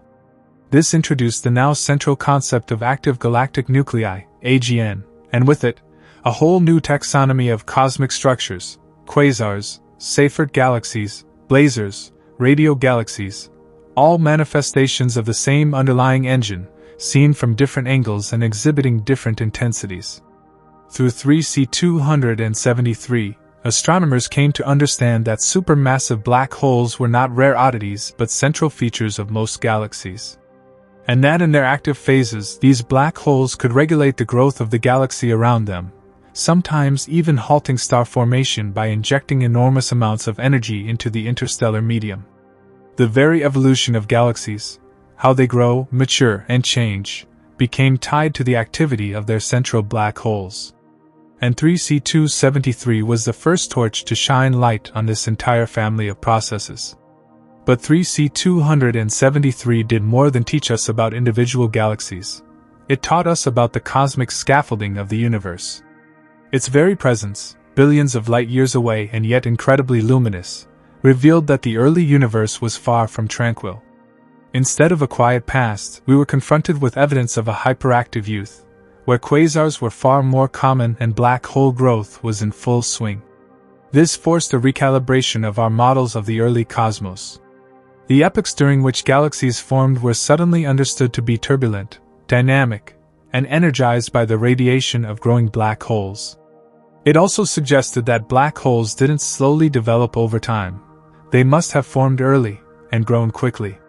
For a black hole to power something as bright as 3C273, it would need a mass hundreds of millions of times that of the Sun. And if it existed 2.5 billion years ago, then black holes must have formed and grown within a few 100 million years after the Big Bang. This realization sparked a cascade of new theories about black hole seeding, the formation of primordial black holes, and the role of galactic mergers in fueling AGN activity. In many ways, 3C273 was the cosmic fossil that proved these processes weren't hypothetical. They were real, and they had been going on for nearly the entire history of the universe. Its powerful relativistic jet, visible in optical, radio, and X-ray wavelengths, taught us about how black holes can transfer energy on enormous scales. The jet of 3C273, extending thousands of light years into intergalactic space, showed that black holes are not just sinks of matter and energy. They are engines, capable of propelling matter outward at near light speeds. This introduced entirely new questions. How are jets launched? What determines their speed and direction? What role do magnetic fields and spin play? Theories like the Blandford's-Nagic mechanism, which describes how magnetic fields could extract energy from a rotating black hole, were developed and tested in part due to the behavior observed in quasars like 3C273. Its emissions across multiple wavelengths, from gamma rays to radio, taught us about how different regions of a galaxy emit different kinds of light. The combination of thermal emission from the accretion disk and non-thermal emission from the jet helped refine the models we use to decode signals from deep space. And because 3C273 could be studied in so many bands, it became the template against which other quasars, especially those too distant or faint to resolve clearly, could be compared. In essence, it gave us a baseline, a cosmic yardstick, for interpreting the signatures of other AGN. In teaching us about Redshift, it deepened our grasp of the expanding universe and allowed us to test the cosmological principle on ever larger scales. In showing us what a galaxy could become under the right conditions, it forced us to rethink the entire life cycle of galaxies. In revealing a central engine of unimaginable power, it redefined the importance of black holes from being passive endpoints to becoming active agents of change. And in showing that this could all be observed from Earth, it encouraged generations of astronomers to search farther, observe longer, and ask bolder questions. The lessons of 3C273 are not locked in the past. They continue to evolve with every new telescope, every new survey, every new observation. It taught us to question what we think we know, to revisit objects that seem familiar, and to realize that the cosmos still holds surprises in the most unexpected places. It taught us that what we see is not always what it seems, and that even a tiny speck of light in the sky may contain an entire universe of insight. In the stillness of the night sky, 3C273 appears as little more than a faint, star-like glimmer nestled in the constellation Virgo. To the untrained eye, it blends into the tapestry of the heavens without protest, without boast. Yet hidden within that quiet flicker is a story of immense power, profound distance, and deep cosmic revelation, a story that begins with the past, echoes through the present, and points to the future of our understanding.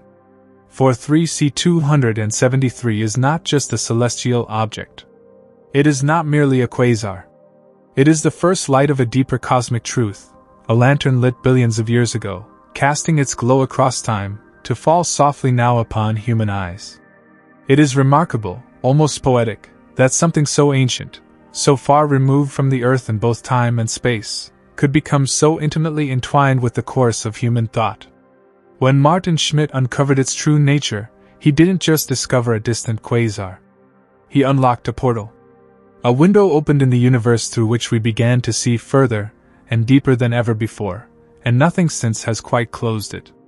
3C273 stood at the threshold between the known and the unimaginable, and it showed us that the cosmos is not just wider than we suppose, it is wilder than we ever dared to dream. It taught us to trust the light. To believe in what photons can tell us as they journey for billions of years through the vacuum of space, through the interference of galaxies and gas and time, to finally arrive here, where we capture them in a telescope, split them into their spectral colors, and read the tale they carry. The photons from 3C273 began their journey when life on Earth was simple, microscopic, and unaware of the sky.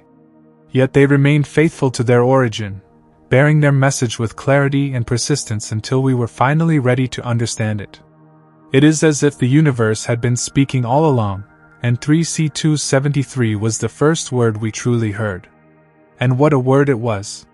One that told of black holes not as mere ends, but beginnings. Of galaxies that flare with impossible energy. Of jets that stretch across tens of thousands of light years like cosmic brushstrokes on the fabric of space. Of distances so vast they fold time into history. In its light we saw not only the physical processes of the universe, but the scale of it, the realization that we are part of something so immense, so interconnected, so dynamic, that our perspective was forever changed. It whispered to us of ancient fires still burning, of violence cloaked in elegance, of orders shaped by gravity and chaos by light.